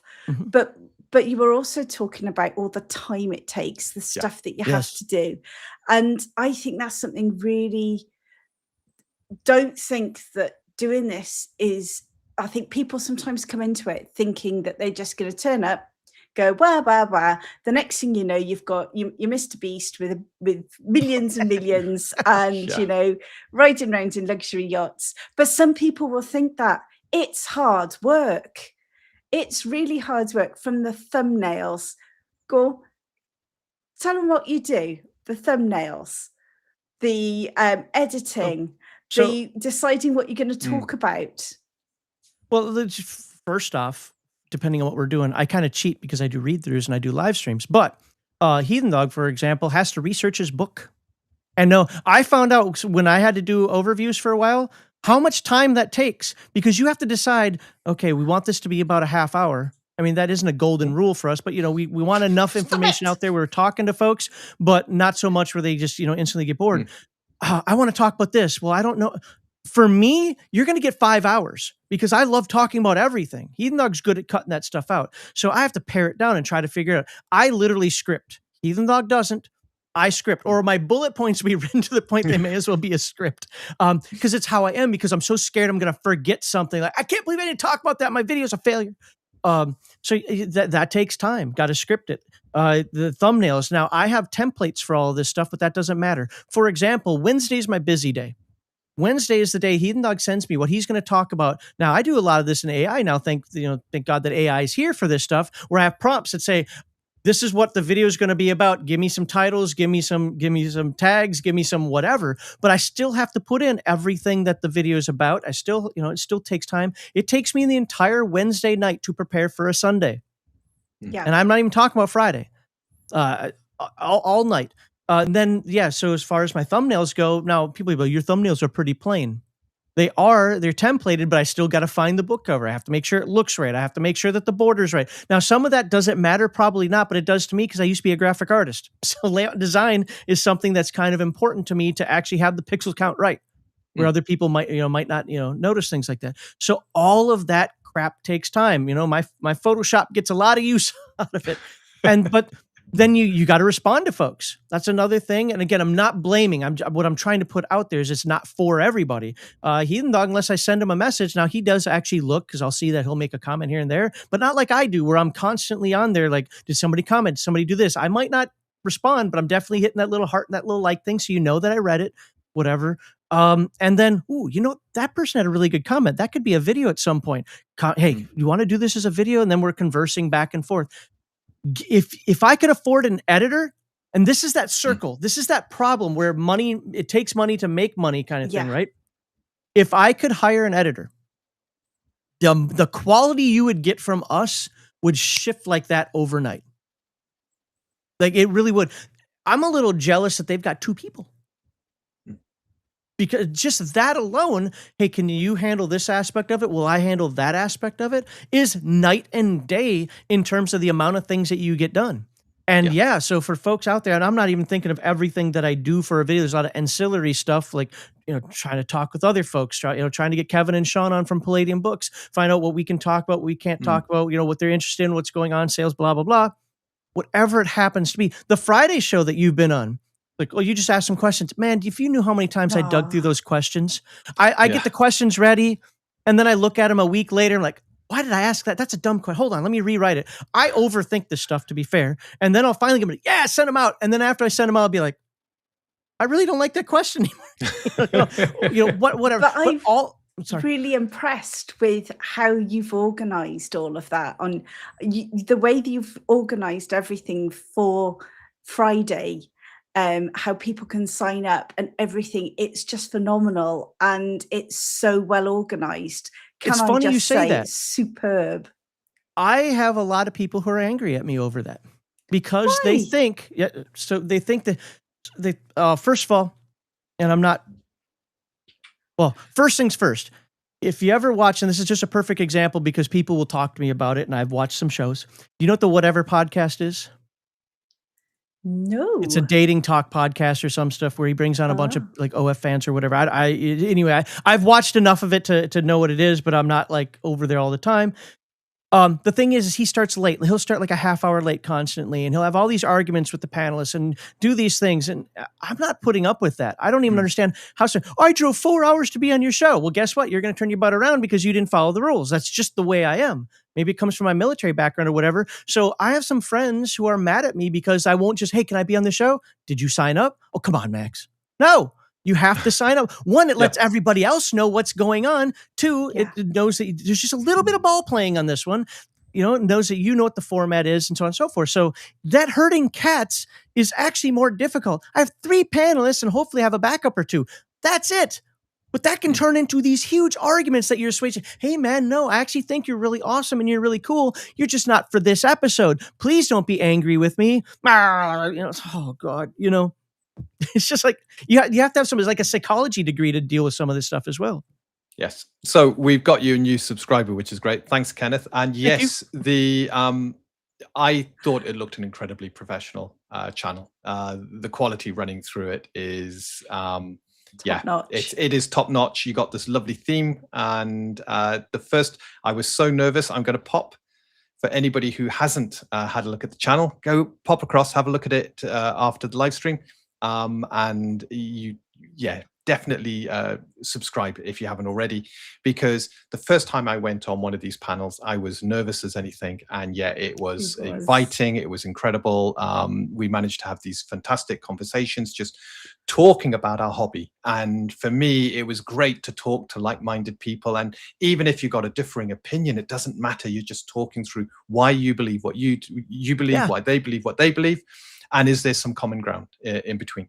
And even if there's not common ground, as long as we're not personally attacking each other. And Dean, the first time he was on, my entire audience fell in love. They're like, we want that guy back more. I'm like, yes, you're going to get him back more. No, and I'm going to do a little, if you don't mind, a little plug here. If you've got a Friday night free, sign up on the Game Master Insight Discord. I'm looking for more diverse panels. I'm looking for people that are like, no, I love this, or yes, I love this. No, I hate this, whatever, that I can get on these panels. Because one of the things that I want somebody on the panels like, let's just do something easy. Miniatures versus theater of the mind. I'm theater of the mind guy. And you're never going to convince me that miniatures enhance play. But what's good is you're going to be out there. You're not talking to me. You're not trying to convince me. We're going to have the discussion, the conversation with the folks watching. That's the important part. Is like, I never thought about that with theater of the mind, or I never thought about that with miniatures, or I like this hybrid idea that might come out of this, or whatever. That's the point. I don't care if Dean agrees with me. I'm sure he doesn't care if I agree with him. No. What we want is that perspective out there for more folks to see. And believe me, there are a lot more perspectives out there than just, the probably 10 or so people that I have kind of rotating on there. So go ahead and sign up on that Discord. Love to see you on the panel. You have to be on video, though. That is a rule. You have to be on video. Have a good mic. Oh, yeah. But see, that comes from my professional side. And one of the things, well, there you go. So if I know I'm kind of bloviating here, but one of the things about making good YouTube videos, look, I always tell people this: make 10 videos, don't even look at them. Make your first 10 videos, don't even look at them, upload them, have a nice day. Even if you only upload them to yourself, or make it some sort of unlisted where you give the link out to friends and have them look. But don't even pay attention to what you've done for your first 10 videos.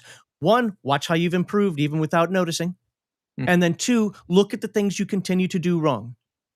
But I will tell you this, and this is something that I don't understand why new YouTubers or smaller YouTubers don't get this. People will leave your video faster over bad audio than they will bad video. Everybody focuses on the video. Honestly, if your video can be turned off and you're still expressing the information, you have an amazing video. But if they can't hear it because there's keyboard clicking going on, or you're all the time into the microphone. No. Yeah. And I have misophonia, so right then and there, you're going to get punched in the throat just by doing that. There's this new trend that started a few years ago where people are basically chewing and eating. Like, I don't want to be in your kitchen. Now, there's a type of video for that, but I don't want to be in your kitchen while you're eating, or your dining room while you're talking about something. Put a little bit of effort into that. But people will leave over audio faster than they will video. Yeah, it's funny enough. I think things like that are really important, and it was one of the reasons Dean went and bought me my nice mic. Yes, I've got Kenneth to thank for that, because I'd only just kind of met Kenneth. That's Vindicta. That's it. Yeah, I keep saying Vindica, and it's not. It's Vindicta. And he guided me through the process of finding a suitable mic, because I was using a headset. I was appearing on Jack's channel, and our audio was terrible. It was on Wi-Fi, so you had this disconnect between voice and image. So I just went out. I got a long cable, and we ran it from downstairs upstairs, and I just plugged myself in. First of all, that was before we then did. Vicky did the proper job of nailing it to the skirting and doing all of that. Just to get me on a hardwired link, I had this cable running through the house because that was the first thing that was causing audio issues. And then talking to Kenneth, he guided me through what I was looking for in the way of a mic. We then found, and I got to thank Grok for this. I was using Google to try and find a suitable audio visual shop. And I just went to Grok and went, look, I'm looking for this. What can you recommend? And it recommended a shop right down the street from us. And we went in there. The guy was like, okay, I hear what you want. Don't worry, this mic has everything you need. Given that it's a small sort of setup, you don't need the mixing desk or unless you're trying to do XYZ. And we're like, no, we're not doing XYZ. We got a mic, a very simple setup, great utilities to tweak it with. And then we got one for Vicky because Vicky started doing streams. And you're right, Max. Audio is by far the first thing you need to nail down. Good audio. And yeah. The thing is, you don't have to spend a lot of money. A lot of people don't realize it because I have the other, the bigger D-syllabus or the D pluser on here, Pulse, whatever the heck it's called. But this is a Shure microphone that I just recently bought. The one that all the big podcasters use and so forth. You don't need that. You can actually use a webcam as long as, you have some good sound deadening. As long as you don't have to go expensive, but you do have to consider if there's one piece of advice that I give the folks who do talk to me behind the scenes, like, hey, what do you think I should do to start a YouTube channel, is research best practices. Because by the way, they change. Best practices change. Research best practices. And I would never watch that. But if you research that and then one thing at a time, fix the audio, maybe don't sit back like this. Don't be like, all right, guys, I'm going to talk about this today. No, sit up, show that you care. Okay, that's the first thing you fix. Next thing you fix is like, I got a microphone. Like, I used to be really anal. I didn't even want my microphone shown. Like, that was just a me issue. You don't have to do stuff like that. But you can get basic equipment and make it happen. Can you, in theory, just start with a $10 webcam and clicking the button? Yes. But if you're going to do that, you're going to want to redo all those videos in the future. But you're going to want to have some sort of personality. That is the biggest issue, is working on the personality. Get good audio, have some sort of personality. Some of you people don't like me because I have a kind of a nasally voice. I get it. I don't like my voice either. I don't listen to my own videos. I don't have a man voice. Other people don't care. There's always a creator. There's what they say, there's more content uploaded in an hour than anybody could watch in their lifetime or something like that on YouTube. Yeah. You're not going to get the entire world, especially in this hobby. But maybe you like doing car mechanics or something. Don't copy somebody else, but emulate. Like, oh, this is what I like that this person does, but be yourself. Yeah. And do it your way. Like, I tried, like, when we started, I rarely tell people this, but when we started Legion of Myth, or in terms of the YouTube side of it, back in 2014, I think it was, maybe 15, I wanted to be Angry Joe. If anybody knows who he is. Yeah, I know Angry Joe. Yeah. Now, I haven't watched Angry Joe probably in like 6-7 years. God, it's been a while. You've taken me back to 2012. It's like 2014 for us, yeah. But I wanted to be that because I wanted to rant. I wanted to say these. I wanted to call this out and call that out. Not the way we ranted in the future when it finally came to fruition. That was a little different. But I wanted to, this game is horrible and this anime, comics, and games. I hate this video because if I talk about movies, a lot of times that movie sucks. Oh no, it's actually, I don't care. It sucks. Shut up. Leave me alone. So we could have that banter. But the two guys who are on the show with me, we don't want to do that. What do you mean? Like, we're not going to curse. We're not going to do this. I'm like, but half my language is cursing. wait, what? Like, yeah, we don't want to have anything to do with that. I'm like, well, I can't do this by myself. So, and I'm not blaming them or anything like that, but these are concessions you have to make. And I will just say, I cheat in another way. I learned how to do the live stream game better than I learned how to do the video game. This is why my live streams are cut up into videos. I've had people like, why don't you edit this stupid 45-minute long nonsense where you guys are going back and forth constantly down to a 20-minute video? Because I don't have time. So you're going to get the live streams cut up is what you're going to get. I'm giving you the best I can give you with my time. I won't say ability because I actually do know how to edit videos, but you get what I'm saying. Like, so find that balance for you as we came back to. Pick and choose what you want to do, and you got to test it. Another thing, got to test it for 2 months, 2 to 3 months. Don't change what you're doing for 2 to 3 months. Then go, that isn't working the way I wanted it to, or that's working really well. I'm going to keep that portion of it. You can't do 2 videos and be like, well, it didn't work. No. Yeah, consistency. You got to be at it. You got to have. You got to stay the course. That's fantastic advice. Yeah, a lot of people they're saying podcasts. Most podcasts don't go beyond the 2nd episode. Yeah. So half the podcasts that get started don't go beyond the 2nd episode, and even more fail further on. So if you get to your 3rd episode, you're doing better than half the people who came before you. Yeah. And it's about keeping that going, keeping that momentum going. Oh, and one other thing. This is probably the most important thing I will say tonight when it comes to having a YouTube channel, a podcast, or whatever. I have 8,000 subscribers. Never listen to me when somebody with 80,000 subscribers is telling you something. Never listen to that 80,000 subscriber when somebody with 800,000 subscribers is talking to you. There's a reason why they are bigger. Now, I can tell you a lot of my mistakes. I can tell you what I do well, even if my numbers don't always show it. I do know. I've been doing this for 11, 12 years. But it's just like when I was in personal finance. I used to teach personal finance and help people out with investments, loans, and so on and so forth. Who are you going to listen to? The rich guy or the poor dude who has all the answers that somehow just can't make it happen? Yeah. Good advice. Very good advice. I like that. I'm just looking at the time. It has been. We're having fun. We are having fun, but I'm having fun. Don't be a wuss. Well, I did say. Hang on. I did say at the start that we have to follow Vicky's, instructions, and she runs the show. So go on, my lovely. I'm used to 10-hour live streams. What's going on here, guys? And there are people. There are people in the chat who will remember those days. I'm going to be at work tomorrow, going, "Oh, I wished I'd gone to bed early." No, but I think that's really, really important. But you know what I like from when I've watched Legion of Myth is you're all authentic. You're not trying to please each other.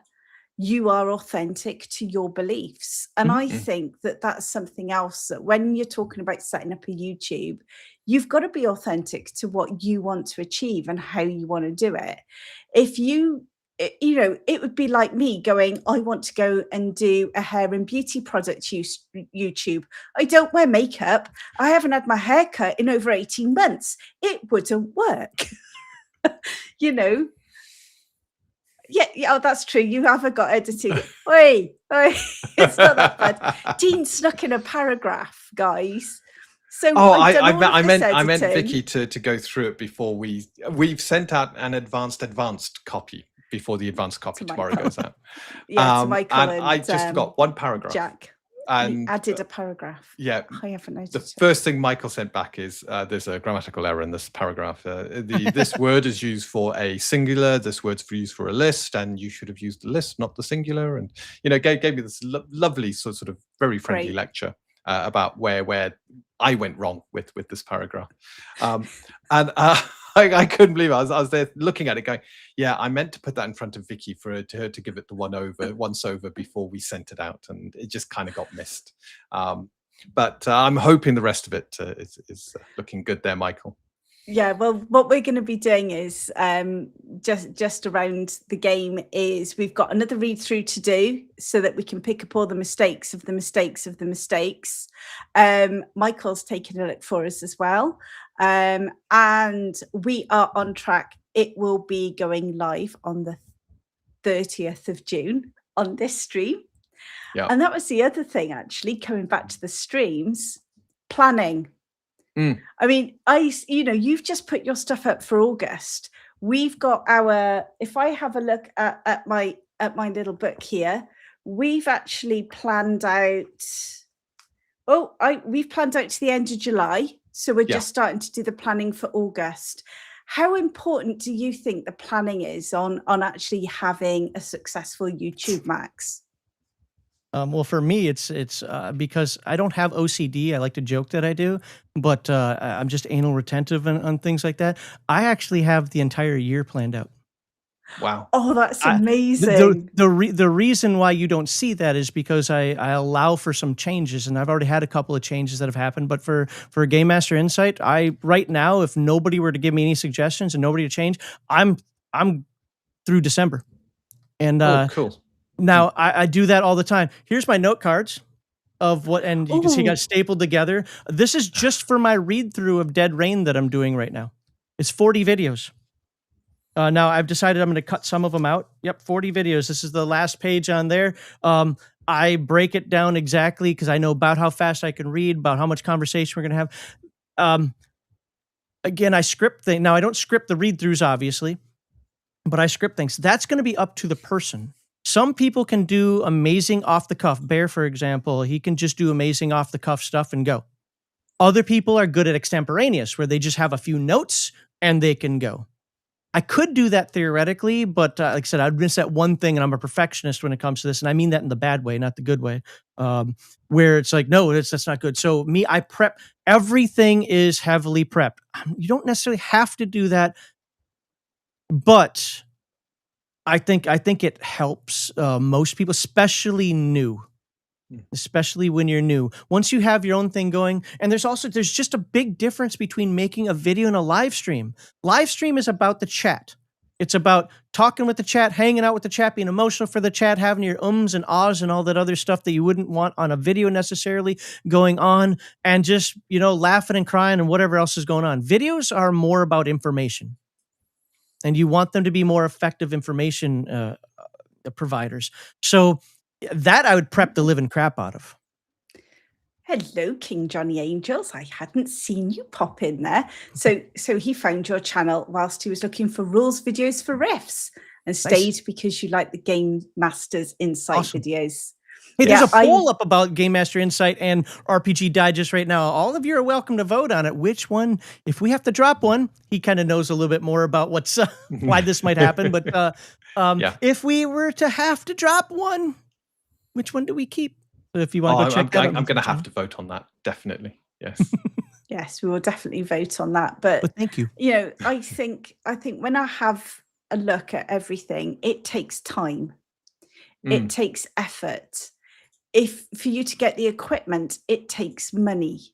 And it is what you said earlier, that it takes money to make money. Yep. And it's difficult. I think one of the worst things to happen, and I'm going to sound old now, to the younger generation, is that they all seem to think it happens overnight. And oh my God, I was just writing down that note. Yeah. Yeah. It's an overnight success. Yeah. Yes. And it's like, and I've heard that as well. So we mentioned, so Kenneth mentioned about Shadow Dark and Mortborg earlier. And one of the things that I know, I've heard, is that Kelsey gets annoyed because people say it was an overnight success. There was a lot of hard work that went behind that. And yeah, she built up an incredible following over years. And one of our friends at the time, when we were talking about, the kind of things that are kickstarted, and he said, oh yeah, some games have kickstarted out of nowhere. And you just put a game on Kickstarter, and you can get the funds if it looks good enough. And he mentioned Shadow Dark as an example, and so we thought, oh, so Shadow Dark overnight success? No. I don't think there is anything truly an overnight success. So you can catch lightning in a bottle. Effort. Yeah, you can. But it's this is the example that I like to use. Everybody wants to be a Hollywood actor and be a megastar, Tom Cruise, Arnold Schwarzenegger, whatever else, right? How many actors do you know that can't even get on Broadway, that can't even get a commercial, that can't even, I know dozens of them back home where I'm from originally, let alone those out in California, working waitress jobs. It is a 0.0001. I am so happy to have 8,000 subscribers. Wish I had more views, but I'm so happy to have 8,000 subscribers that you can't know. And that's one of the things I do try. Maybe I overly do it, but I try to express to the folks who, whether they're members and they pay, they're super chatters, or they're just people who hang out with us that I've seen for 3, 4, 5, 7 years. You can't know how happy I am that folks have done that. And yeah, people have passed us. People have done better. People got 100,000 subscribers that started 2 years ago. That can happen. You can't expect it's going to be you. Hope for the best, plan for the worst. And it's going to be work and drive and work and drive. Yeah. And that's the thing. I think you look at, all of the stuff she was doing beforehand, and I've seen what it's been like for us going from 0 across the board on everything. And I am not going to lie, there have been times where we've looked at each other and gone, is this worth it? Our mates are going out. Our mates are going on holidays. Our mates are having fun. We finish work and we're working on Untold Destiny every weekend. Every spare moment we get, we're either doing videos or we're working on the game. You know what? I wouldn't change it for the world. But you've got to love what you're doing. And we are having fun still. Yeah. You've got to love what you're doing. If you start YouTubing and you hate it, don't do it. Honestly, you'll never grow to love it. You either have to, if you're going to do it, you've got to feel, you've got to practice, get comfortable, and it will. I'm a lot more comfortable than I was. But even now, I go afterwards, Dean will tell you, we're the biggest critics ever. We always go, oh, well, I should have said this. We should have done that. Vicky, you went and waffled on about this, that, and the other again, as I always do. But you learn and you try and get a bit better. Yeah. And if you don't love it, then why are you going to do it?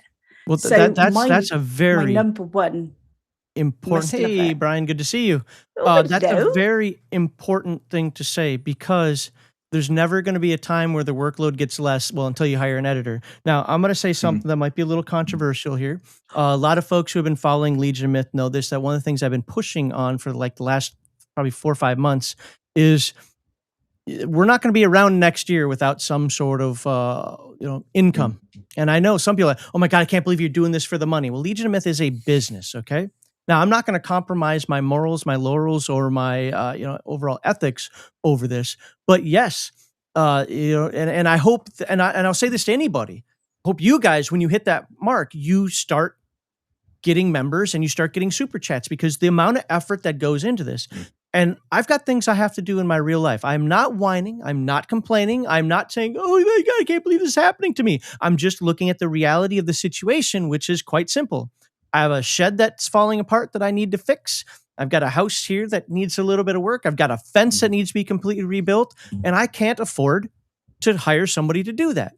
So that means I have to do that, which guess what? That's going to take away time. Yeah. My YouTube channel. So as the term that I'm saying is, the juice isn't worth the squeeze anymore. And that's just what it's come down to. It's not a matter of complaint. Maybe somebody else would be like, I can't believe you're not just doing it for fun. If you knew the time that I put into this, I put more time into my YouTube channel than my full-time job. Yeah, I can believe that. Oh, absolutely. Yeah. And all of that takes you away from family, takes away. Yes. I mean, we're not going to discuss my lack of cleaning around the house, Dean. I have my camera perfectly positioned. If you could see my desk, my wife comes in here, looks at my desk, and she's like, I have a screen for more than just one reason. Yes, it's that scene from Star Wars and the garbage compactor behind that screen. It is. Every relationship has to have a putter and a dropper. Oh yeah. I am not the putter. No, she's the dropper. Well, I will get the cry of, where's my glasses? So I have to remember where she's dropped everything. And typically I do. I'll be walking around the house and I'll be making a note. Oh, she's dropped her keys there. Oh, her glasses over there. Her that. And the moment Vicky says, oh, I've lost this, where is it? I typically know where it is. Only because I've just walked past and I've seen where she's just dropped it. I can't lie. But no. I did once find your lost wallet, and it was exactly where I said it would be, which was in your pocket. Once. And that one time, that's why she remembers that one time. Well, totally. So my wife and I are both very clean people. For me, I wasn't until I joined the military back, long time ago. But I'm a very clean person, but I'm a clutter bug. So it drives my wife crazy because she'll want to come in here and, maybe like vacuum the floor or something, and there's clutter all over the place. I'm like, don't move it. It's like my grandfather in his garage. My grandfather's a mechanic. Man, you'd be careful. I hope you have your tetanus shot. But when you go in there, he knows where everything is except for the twice a year when he cleaned it. And you could just hear him like, I don't know where I put the. Like, I'm so much like that.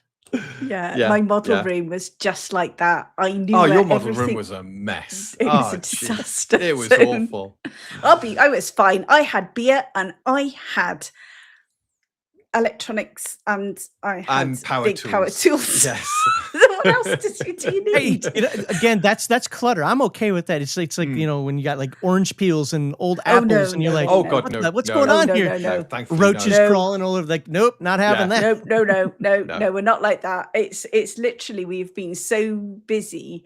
I've not been able to do what I normally do. Dean keeps the kitchen clean. That's his job. I get the other things. So most of the house is okay, but there's a few things that I haven't been doing recently I need to sort out. But see, you're doing what you love. You're making that game and you're building up your audience for when that comes out. That I can't say enough about how that is the right way to go about doing this. You've already got, even if it's a small audience, you've got a small audience built up so that when you do put that game out there, you've got people that are already hyped about it, probably going to make some videos about it when NDAs or whatever are released, you know, whatever. And that just helps expand your channel as you continue to talk about indie games and the hobby that you love. You know, in a way, you know, I'll just say I'm a little jealous because it's a little bit of easy mode compared to me just being a talking head that anybody can jump away from. But that's a good thing. I'm actually saying that for the folks. But we need you. We need you because we need people like you to talk about our games. So, you know, you're not going anywhere because we need you to talk about our game. But it's a good point because sometimes I get frustrated when we're not growing. And I remind myself, we're not influencers. We aren't here to influence other people, to get people to listen to what we've got to say. We'll do the spotlight on other indies because we just love looking at what other people are doing. And then when our game comes out, then we will have a lot to talk about, a lot to do. And at that point, I expect to hopefully start to see some really good growth because you've now got something tangible people can hold. Whereas for you, Max, you are about that discussion, bringing people together, talking, and that is what you do. That's how you grow your channel. I've been meaning to ask, you talked about giving up the ranting and then moving to what you've got now. How did your subscriber numbers change during that process? Subscriber numbers didn't change much. View count changed. View count. So it was weird. So what it was a transition. I used to get on those rants, I'd get over 1,000 views on a video. Yeah. Now we get between 100 and 400 depending on what we talk about. It's because, like you said earlier, YouTube's kind of putting it in front of those same folks. I really wish that there was an unsubscribe button. And if you have not watched a video in like 3 months or a year or something, I can kick you out because I'd rather have accurate numbers than what I consider inflated numbers. And I do consider them inflated because a lot of folks that were here for the rants, and I see them, but by the way, I see them on other channels who that's what they do. They still rant. I'm like, oh, that's where that guy is. Okay, that's cool. And I can't be mad. We all like the things we like, right? We watch the things we want to watch. We're going to watch different TV shows, different movies, different YouTube channels, whatever. I have zero issues with that. I just wish I could bump people that aren't, that aren't there so that my numbers would be more accurate. I'm not in this for subscriber count. I'm in this for watch time. I want people to watch stuff. So what happened to us was when we transitioned initially from the Legion Myth Weekly live stream, we got a big bump because I started ranting, and I was like I said, I was kind of invested in Comicsgate a little bit. I had a couple of those guys shout us out, which helped, and that was good stuff. When we switched away from the rants, we didn't sit there and say we have to stop ranting. I just kind of stopped putting them up there, or maybe only did it once a month, or when something big was on. I was telling Heathen Dog, I said, I'm just sick and tired of saying the same thing over and over again. Like, I'm trying to find new ways to argue about the same thing I've argued about 15 times. Can't they watch the last 15 videos? I get it. People don't watch every video, but 15, 20 of them, whatever. No. So we just kind of phased it out. And yes, for 1 year, I can tell you for a solid year, people were like, Max, bring back the rants. Max doing this. So what we did, and I didn't do this intentionally, and I mean this, I didn't do it intentionally. It just happened to fall into place like this. The rants ended on RPG Digest, but back then I had this thing called the Friday Night Chill stream, which also started as a complete accident. I just want to see, can I stream on Friday night? It blew RPG Digest out of the water. I would make $300-400 a night. I'd have this big panel. We'd stream seriously, sometimes for 10 hours, and we'd just be ranting about this, yelling about that, hanging out, just doing whatever. It was just a chill stream that people seemed to like. I got bored of it. I wanted more organization. You talked about the organization earlier. It's just the way I like to compartmentalize, I like to categorize. I wanted it to be more meaningful. So it slowly transitioned to something that was called the Some Rando RPG live stream, because somebody came on one of my live streams who's we'll just say he's in the OSR community, knows me quite well, and said, "Oh, I had to come here on some rando stream to come talk to you, talking to somebody else." I'm like, "Okay, Dick." So I just did a kind of a play on words with that one. So we called it the rando stream. That was still pretty good, but it died down a little bit because we tempered the rants a little bit, wanted to talk a little bit more about gaming stuff. And then that phased into what became GMI, because again, there's a lot of nuance here, but there was a show called Gatekeepers. And it was called Gatekeepers because we wanted to have these discussions we have here, and we want to gatekeep nonsense from the hobby. Well, I used to run that show. And then Jade, who's you've seen on a bunch of GMIs, he took it over. Well, unfortunately, work got busy for him and so forth. So he dropped it. Perfect timing for me, because I was transitioning into GMI anyway. So GMI took over, that mantle came back, and now we have Game Master Insight, which is a show I absolutely love. I love Game Master Insight, but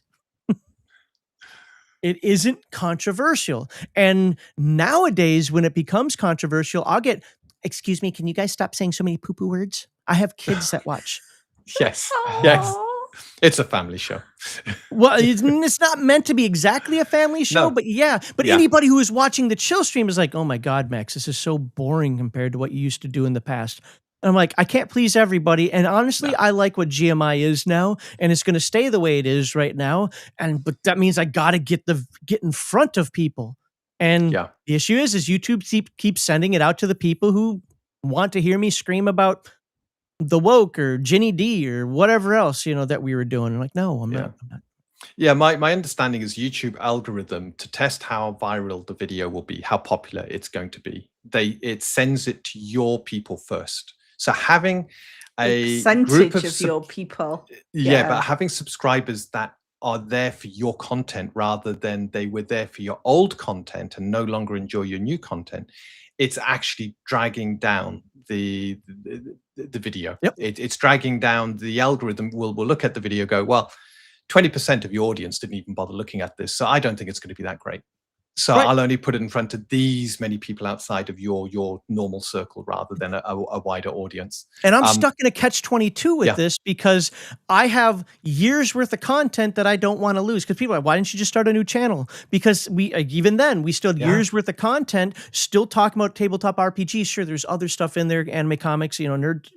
I didn't want to lose that, and I don't want to point people to other channels. So I'm like, we're just going to build on top of that. Even now, like with GMI, whatever, why couldn't you have made a GMI channel? Because I didn't want to start from scratch. I like the fact that even though I'm not making the money this year that I was last year, but the fact that we were making some money, I'd rather make some, please those fans, have that audience, then start from scratch and go, God, when am I going to hit that 1,000 or 5 or whatever it is now, subscribers, hit that watch time, and so on and so forth. Well, how about a Patreon?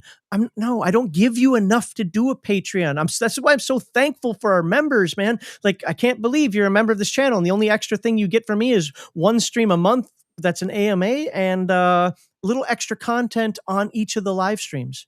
That may or may not be meaningful to folks.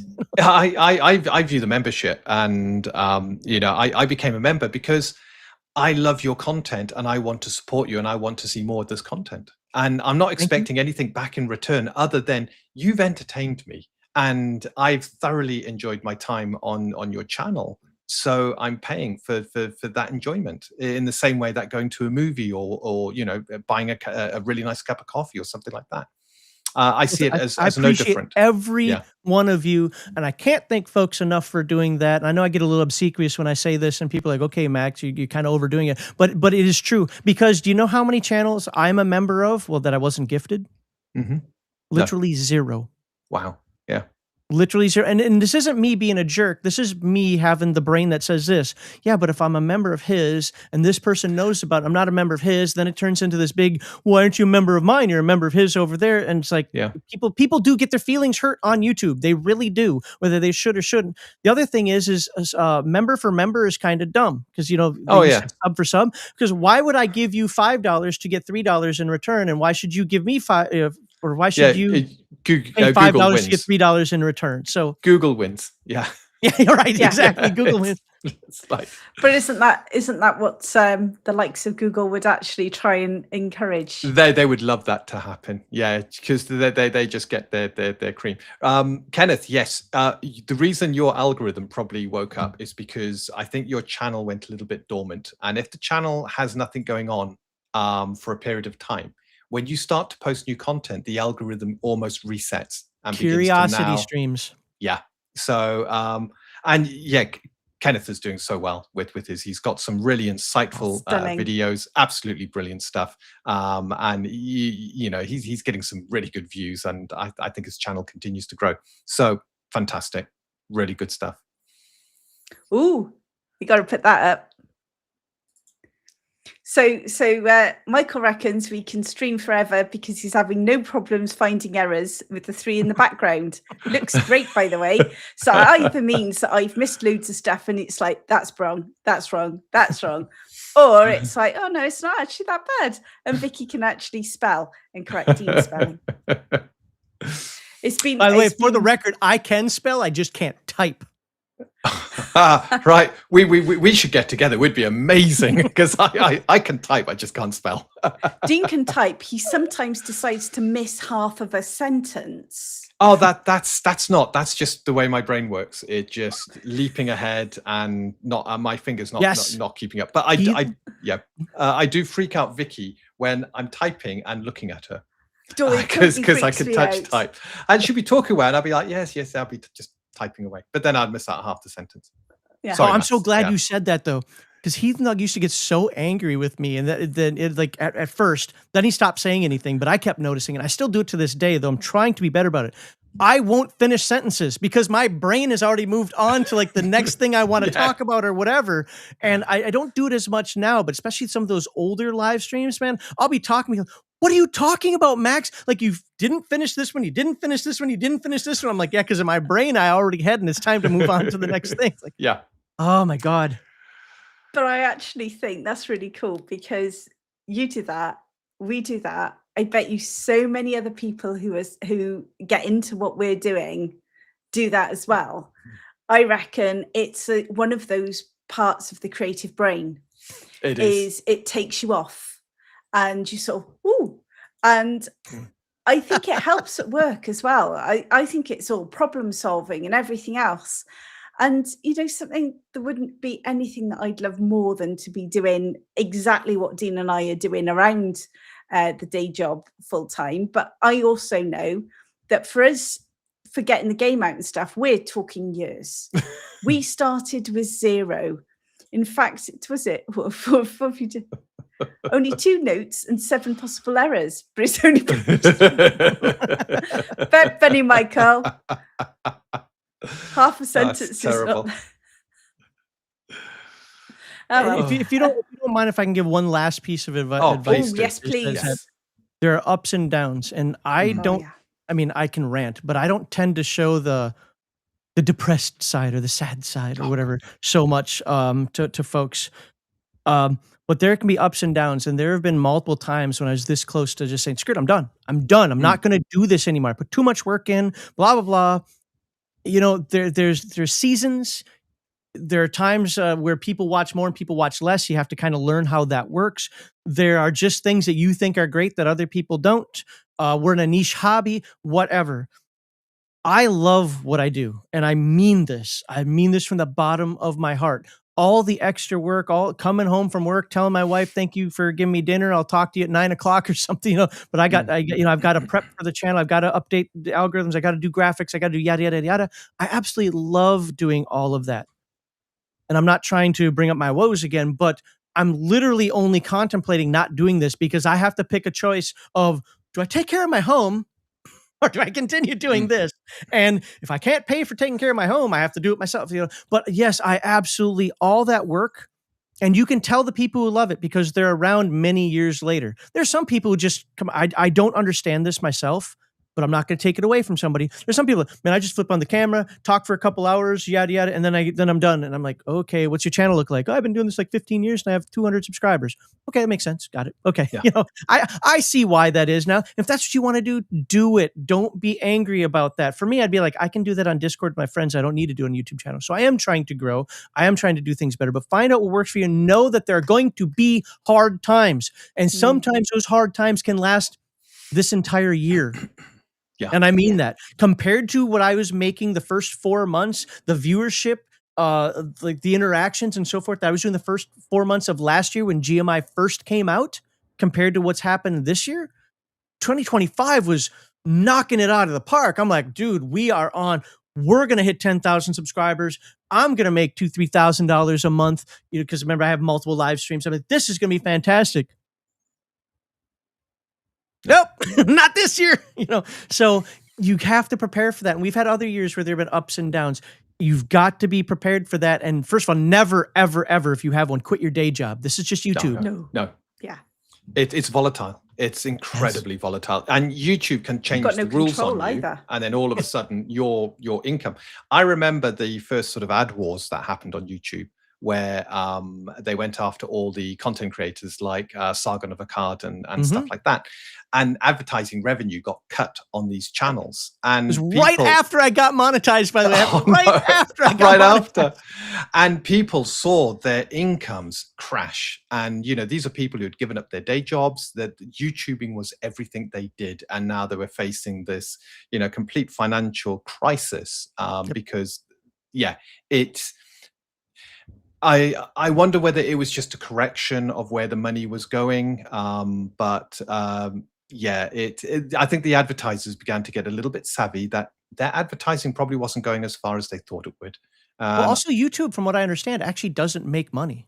That my understanding is YouTube doesn't itself make money. Alphabet and Google do, but YouTube itself does not, is my understanding. Now, I don't have the facts or everything on that. People can go look at that. But YouTube's is a net loss for Google. I've been hearing that as well. I don't know whether, because I've heard X is also a net loss. In fact, most social media platforms, apart from I think Facebook, makes a healthy profit. I think most social media platforms run at a loss because advertising just doesn't cover it. And I don't understand that, because I don't understand how they keep operating. Do you know what, Vicky, put that on the list. That's a good discussion for a future date. Because I'd love to do some research and actually go into that. I think that would be, and I also think some of the stuff around advertising and getting around social media platforms, because we're about to start pushing out all of our stuff for Untold Destiny. So we're going to be doing stuff across multiple platforms, which means I'm trying to plan out what that's going to look like and what content we're going to need for it. And I then need to make all of the stuff to be able to push it out. So, when you look at doing all of that, again, it's time consuming. But what you were just talking about that sort of depression point. So in 2024, because we were naive and idiots, but it was really good fun, and I still don't regret it for a second, we actually started off the what I would call the commercial journey for Untold Destiny. We started it off at UK Games Expo. I knew at that point, this is what I wanted to do forever and ever and ever, wasn't it, Dean? We loved it. And we actually put a Kickstarter out, but we had no social media following. We didn't know anybody. We'd never touched YouTube. And we did really well, considering we knew we didn't have any inroads into anything. We made, I think it was it 58% of the funding we were after? Yeah, we hit something like 16 or 17,000. But we fell short of the funding. So for a lot of indie titles, that's actually a fantastic return. For out the gate without out the gate, completely unknown. But we'd set a realistic funding target, and when it comes to things like crowdsourcing, you need a little bit of smoke and mirrors. You don't want to back yourself into a corner where the money you got coming in doesn't cover what you need to be what you need to have done. But at the same time, if you put a realistic figure in there and you don't hit that quickly, people lose faith in your product. and begin to shy away from it. So you got the smoke and mirrors where you got to put down a low value to hit that funding goal quickly. And you got to be sure that even if you hit that, even if it's a loss leader, you got money in the war chest to cover it. And you can. And I really wish people would understand all the overhead that goes into that for creators. Now, I haven't done a Kickstarter or Backer Kit or Indiegogo or whatever people are using nowadays, but I've listened to a lot of people who put that stuff together. And then you get the people, how can you sell in your book for $45 when a mainline book is $50? Like, dude, I still have printing costs. I still have to pay artists. I mean, oh my God, just listening to Bear and what he has to deal with artists and so forth. I need a content editor. I need a line editor. Now, some of that stuff people can take care of on their own, but I'll be honest with you, I'm one of those puritanical people. If you don't have an editor, I don't want to buy your book because I don't want to read garbage. And no, your self-publishing book probably is crap. And I will call it crap on our live stream because you decided that, I can self-edit and I write like I speak, so that's fine. No, you should never write like you speak, ever in your entire life. No. Never write like you speak unless it's an email. But Michael's double checking everything for us. So that's awesome. It has been done. It's been multiple drafts. It's been edited, and we've got. And the time that you have to put into that, and I don't know how much you're paying him. It's not my business, but this whole doing it for free. Michael don't tell people that. Michael is looking. No, but we pay all of our artists. We actually talking about the depression. We were walking around the park in tears, weren't we, in 2024? Because we'd spent our life savings and we've been having to basically pick that up, and we're having to basically move it forwards. And it was a really hard time. And it was close to us going, well, maybe it isn't going to ever be. But, we don't quit, do we, Dean? No. No, we don't. And we do not give up on implausible dreams. Nice Rush reference there. I always got a bit one then. We should have our own drinking game. Whenever you drop a Rush reference, we have a drink. But there's so many things in that overhead. I mean, the just backer. I don't know. Again, I don't know what service you're using, but Kickstarter takes its own percentage. Yes, 5% for that, then 3% for your card payments. That's 8% out the garden before you even start. And then you got all the advertising that, and don't forget all the shipping. And the shipping. Shipping you normally get to add on top afterwards. Yes, but you get to add on top afterwards, but you still you still got to pay, you've got all the taxes. Don't forget all the blooming taxes. The 10% overhead for extra product, what was it, the kickbacks when people don't actually back the product. There's so many things that people don't understand. Then they sit there and complain like, I can't believe that you're charging this much for the book. Shut up. You either like it or you don't. I mean, what makes me laugh is everybody will get on. I mean, we've got real artists doing all of our art, and we're lucky. We've got some fantastic artists. Nice. And they're working really hard on it. But we're having to pay this over time. So you're just like, we're like, no, can't quite do this next piece until the savings get every month up again. We have a pot of money, and it's okay. We can get these pieces done, and then we can get these pieces done. So we're going off and doing that, and we're pushing this stuff out, and then you're hearing people. I got absolutely slated on Facebook because I put out it was for the Indie Game Guild. So we set up the Indie Game Guild on Discord for people who are either creators, indie creators, or indie supporters. And I put out a little advert for it. And I got quite upset now because I got absolutely slated because I did it with AI. And I'm like, I've probably spent more on artwork than majority of these people who are giving me grief. And it's just like, it's what I class as I'm doing something for either a YouTube thumbnail or something like that. It's not going into a product I'm actually selling.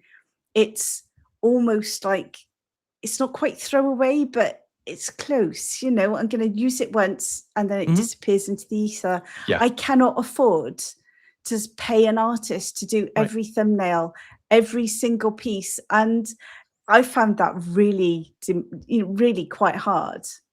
Yeah, I haven't run into too much of that we've because done. I just ignore those folks. But I'll be honest, no, I do, because look, I was a graphic artist. I want to remind folks of that.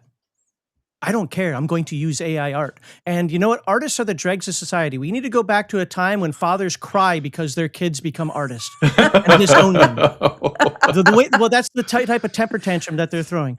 And absolutely, the thing is tabletop role-playing game art does not have to look like museum pieces. I'm not looking for the Mona Lisa in there. I'm looking for something that's evocative. And if I can do that with AI art, I'm going to. Now, on the flip side of that, if you're going to use AI art, don't put slop out there. If it's got 7 fingers, redo it. Yeah. You know, so there are, you know, it's a tool. That's all it is a tool. I worked in digital photography again. So when I was in the Air Force, I was part of combat camera, but I was the graphic artist side. Like, yeah, you know what they did? Because I was the dreg to them, I got the camera where I actually had to do this crap and learn f-stops and so on and so forth. They were out there with the Nikon F4s, you know, with their digital cameras. And oh my God, that's not real photography. Now we don't even use cameras anymore. We use our dumb phones. The point is look, it's in its infancy. I understand why people don't like it. I am also losing my job in the real world due to technology, okay? It's just part of life. You got to suck it up, Buttercup. It's going to happen. And good artists are going to continue to get paid. Bad artists are not. And the people in the middle are going to do it as a hobby and maybe freelance on the side. That's just the way it's going to be. Get over it. I'm going to continue to use AI art. And if people don't like it, bye. I don't care. All of my so like my thumbnails that you see right now, I'm redoing all of my thumbnails slowly. You don't see it because I'm starting with the oldest videos first. Although the new live stream videos and whatnot are now going to use more. All of my GMI thumbnails were AI, except for the logo that I put over it. That was, you know, my side. I will continue to do that because it's just a dumb thumbnail. That's all it is. It's not high art. But you know what makes me laugh? If I look at the one that I painstakingly put together, the thumbnails that I designed and I actually tried to get to look good, and I spent probably half a day just doing a bloody thumbnail, and then I look at the views I get for stuff where I've used AI. I mean, I love doing the prompt for the one for this stream. It was so much fun. I had this vision and I worked on it. I was really chuffed with it in the end.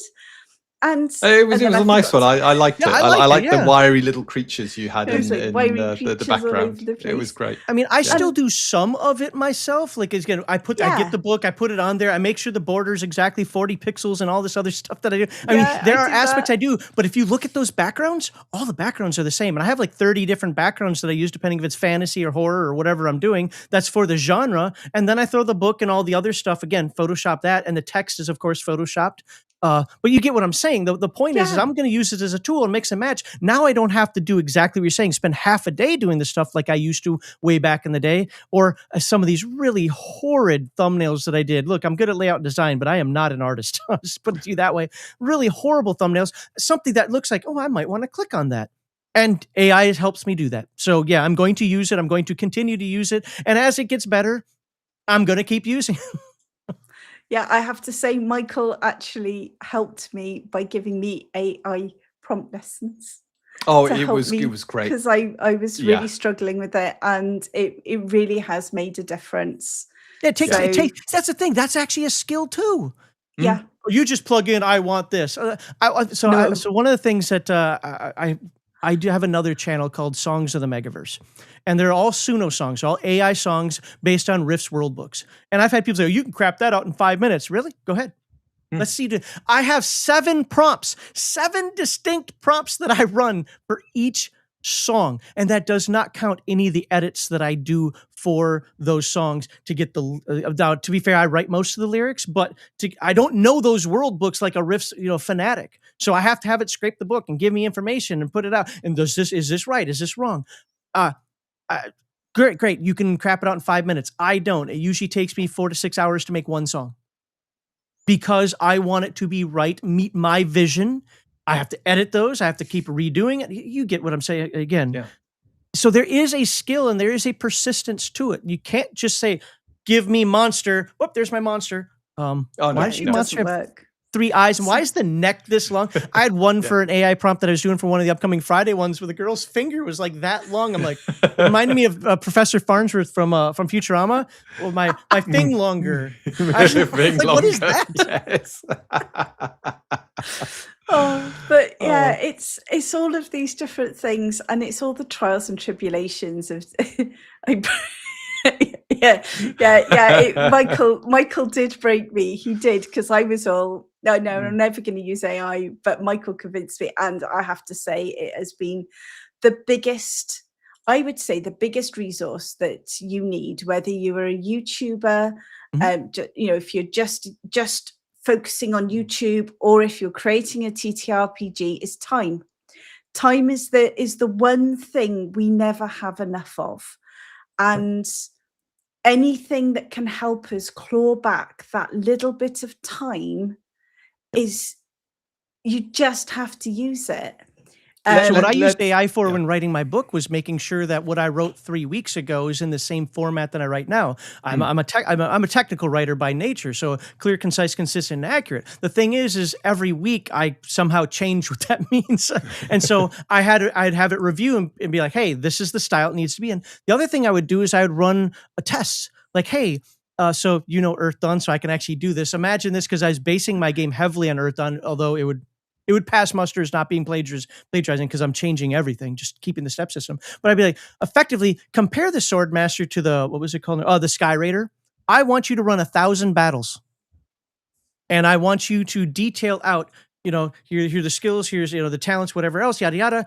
Tell me who wins, because I need to see. And for my game, for example, it was not Swordmaster, it was Duelist and Reaver, because they don't jump out of airships in my world. And where it came down to, the Reaver won if it was 3 rounds or less. The Duelist won if it was 5 rounds or more, and it's about 50-50 at 4 rounds. I said, perfect, that's exactly what they're supposed to do. The Reaver comes in and kicks your butt quickly. The Duelist, which is based on the Swordmaster, makes you feel dumb and then beats you over the long term, whittles you down. And then somewhere in the middle, they got this tipping. I was like, this is awesome. I developed I had to tweak it a little bit, but I was like, I developed a great character classes, and I had people at work playtesting who said the same thing. So it's just running that 1,000 battles, saying, do this 1,000 times and give me the percentages and what's going on here, was absolutely invaluable information that probably took a year off of playtesting. Yeah. Yeah. I mean, we've been playtesting on and off for 10 years from the really early days. And we've been hard playtesting now for since about 3 years. 23? Yeah. 3 years. I'm so happy you say that. I'm so happy, because people are like, oh, I'll have my game done in 6 months, and I'll get some of my friends to play test it. If you're doing it right, it's going to take you years to properly play test it. Yeah, because you have to know the level. Just a leveling system alone, you can't level from 1 to 10 at one session. No. And something, and one of the big bugbears we had was the fact that every time we got to high levels were always broken. And I like high level play. I love the journey to take me to high level. And then when I get to high level, I like appreciating I'm at high level. So it used to really annoy me. And then all our friends, they used to start with multi-classes at the beginning, because they were uber hard. And then they would basically go, oh, I'm going to drop this class now and go to single class, when the single classes became sort of better at high level. Forget what you learned, or are you talking different characters? No. I was being quite kind, which is a long-running campaign. If a player begins to have a different view of their character, rather than be stuck with their decisions, I give them a path to altering what their character was to become the new character. And it was also done as a bit of an experiment. The last campaign I did run 5e, I was paying a lot of attention to how the players were acting and what they were doing. And I had one player who he did this 4 times. The first 3 times was always keeping 2 levels of fighter. This is 5e, purely because of, obviously, for the action search, but was then mixing spell casting, then stronger spell casting, then pure spell casting, and then the final change was dropping fighter, because he was now at that level where the single class outstripped the multi-class. Multi-classes are always strong at low levels. Single class is strong at high levels. So yeah, it was interesting watching this power gamer go through, come up with his reasons why, and it was fun. It was fun. It was a good campaign. Fun. I made him jump through hoops to do it, which was great. And he had an interesting background as well. He put a lot of effort into the game, and didn't take the piss too much when it came to power gaming.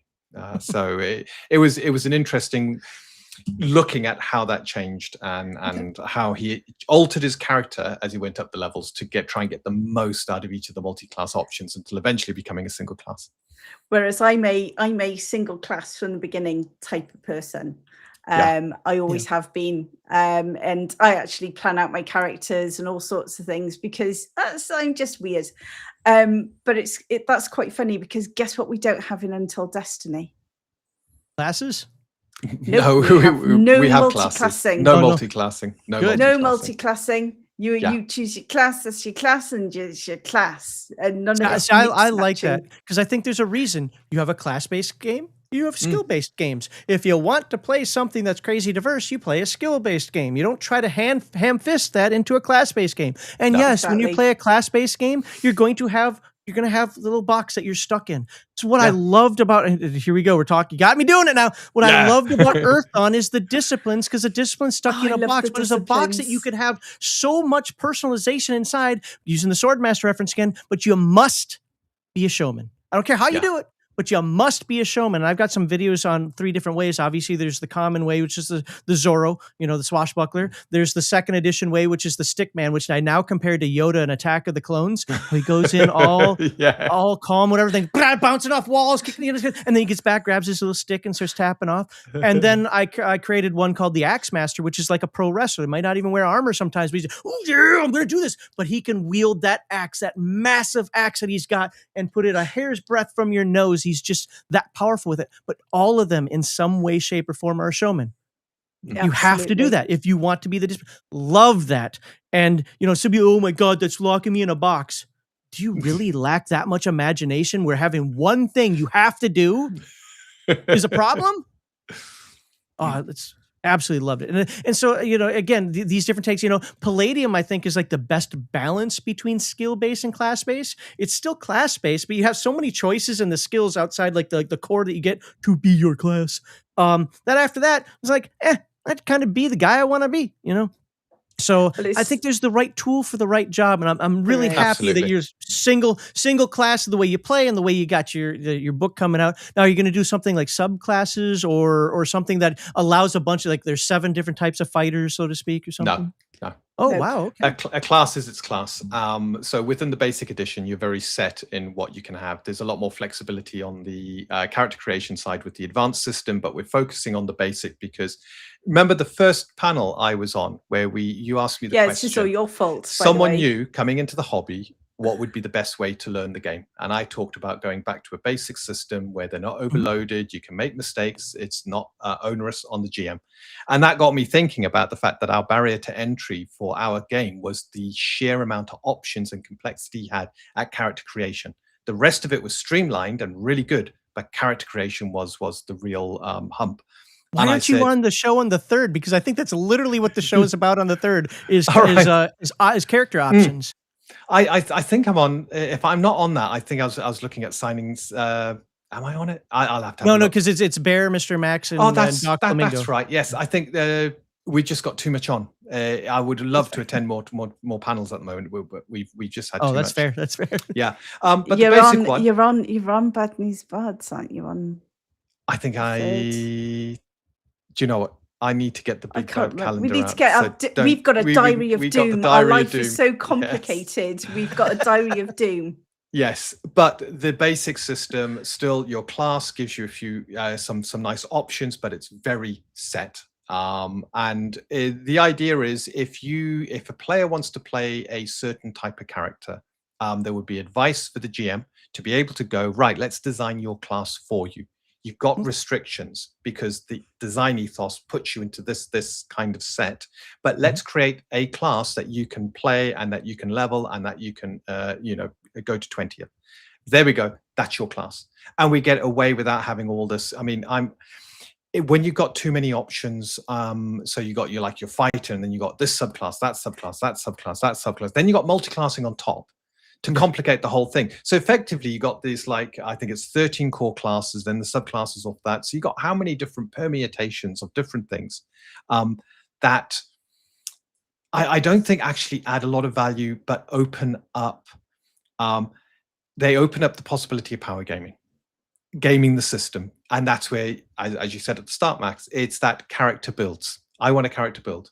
Whereas I wanted your class is your class, but there's a lot of options on how you can expand that class horizontally. So you give yourself more things you can do, more bonuses in certain areas or certain situations.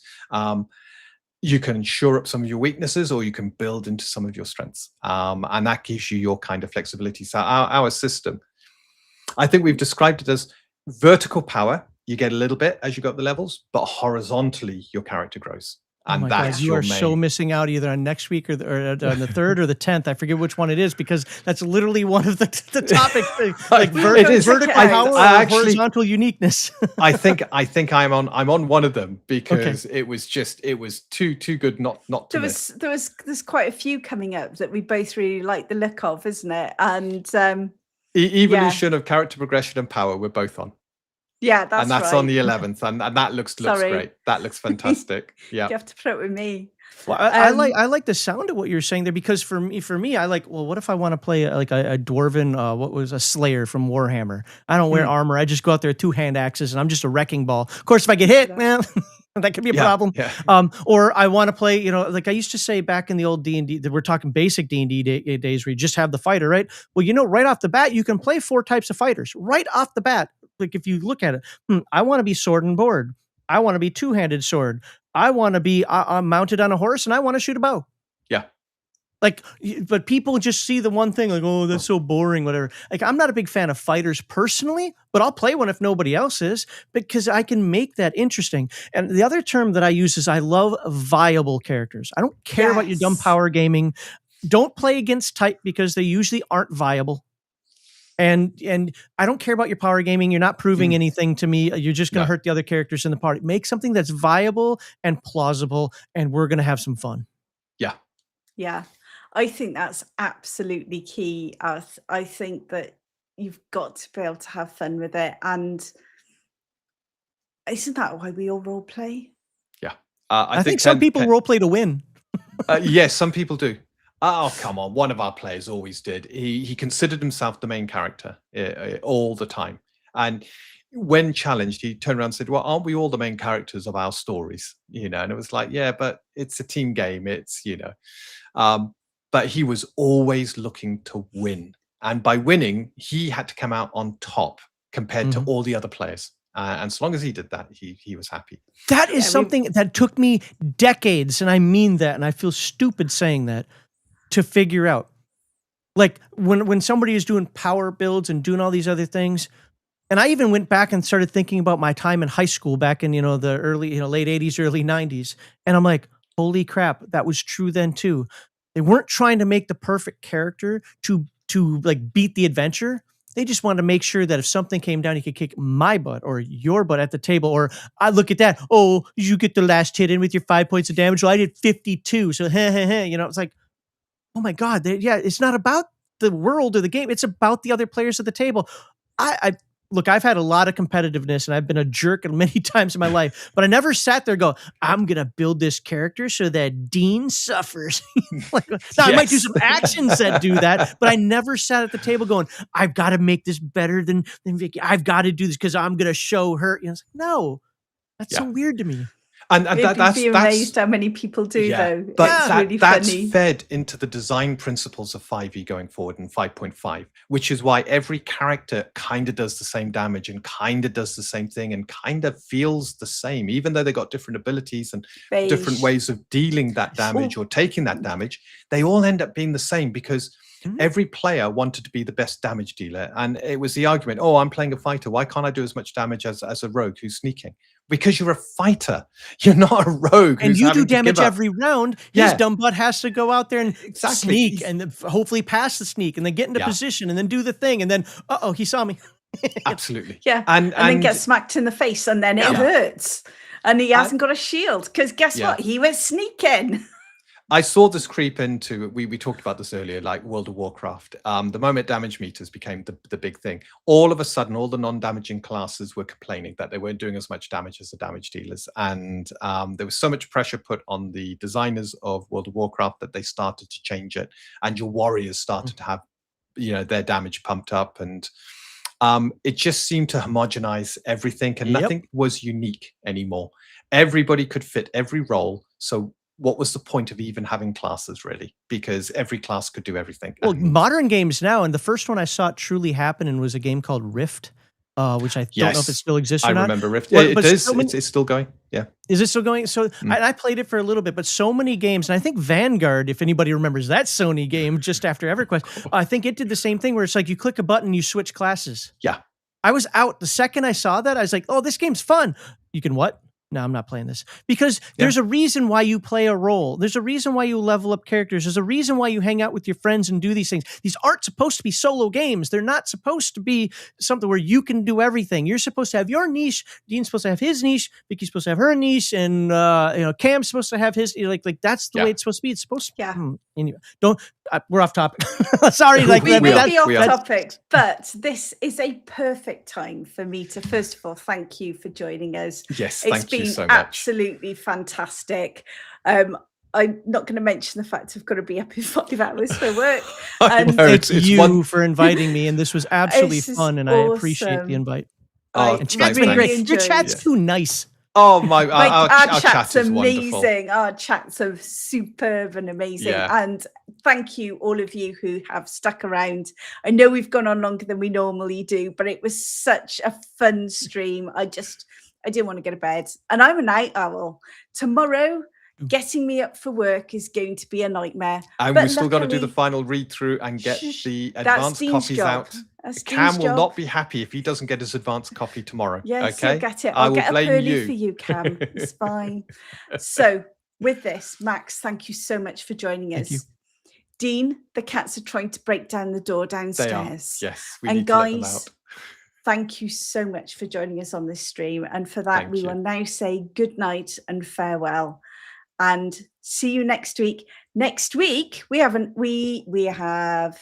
week is our launch. We have the launch. We have the countdown next week. We have the countdown. All things, leading to the first level taster rulebook. Yeah, I won't let him call it condensed rules. Not because it's not condensed. It's not condensed. You've got everything you need in there to create a first level character and play the game.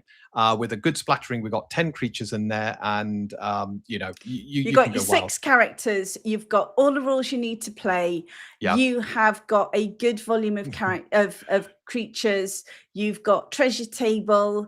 It's lovely. We have poured our heart and soul into it. It's absolutely free. Yeah. Right? This is so you can get rolling. All right. Then next month will be an adventure, absolutely free. So you can take it out for a spin in a ready-made dungeon. And then 13th of October, guys.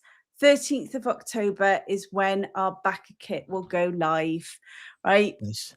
Honestly, guys, come with us on this journey, because not only once we've done the basic edition, this isn't something that we're just going to put out there and then we're going to drift off. No, we have got roadmaps going on 10 years plus. I hate to say it, you're not the only planner. We've got so many plans. Did I say I like campaign play? So domain play rules are going to be coming into this because I love doing stuff like that at the appropriate levels. You get to those mid levels, the game changes and you do different things. And then you get to the high levels and the changes again and you do different things. So we have got a whole roadmap of just constantly building on this. And the advanced system, for those of you who like real in-depth characters with lots of things you can tweak and change about the character, that will be coming out, hopefully, fingers crossed, a year later. But Max, we've got you to thank for the fact that we pivoted to actually pare down the advanced to the basic edition. Yes, thank you for that blinding question. That really got my mind in the right place. Yeah. Otherwise, we'd still be a year away because advanced edition is 4 books. So, guys, I'll say you're welcome, but you know that was a happy accident, right? Yes. I'm never that cool. No, but talking about this stuff, if you're not talking about things like this, if it doesn't make people think about things and doesn't make them question what they're doing, what's the point? the whole reason we talk about this, the whole reason that I think Fourth is rubbish and it's just a card game is my opinion. But if we can't discuss these things, then someone might go, actually, is there a market for a card game that works like, and it could spin somebody else's brain off and they might go off and do something amazing. So thank you. Oh, look, Michael's found something wrong. So can I just say, guys, thank you so much. And with that, otherwise, I'm going to say good night for the next 2 hours. It's good night. And we will see you next week for the launch. We will definitely. Take care, everyone. Bye. Good night. I need to press the buttons. Yes, you do. I've forgotten how to do it. Oh, God. Here we go.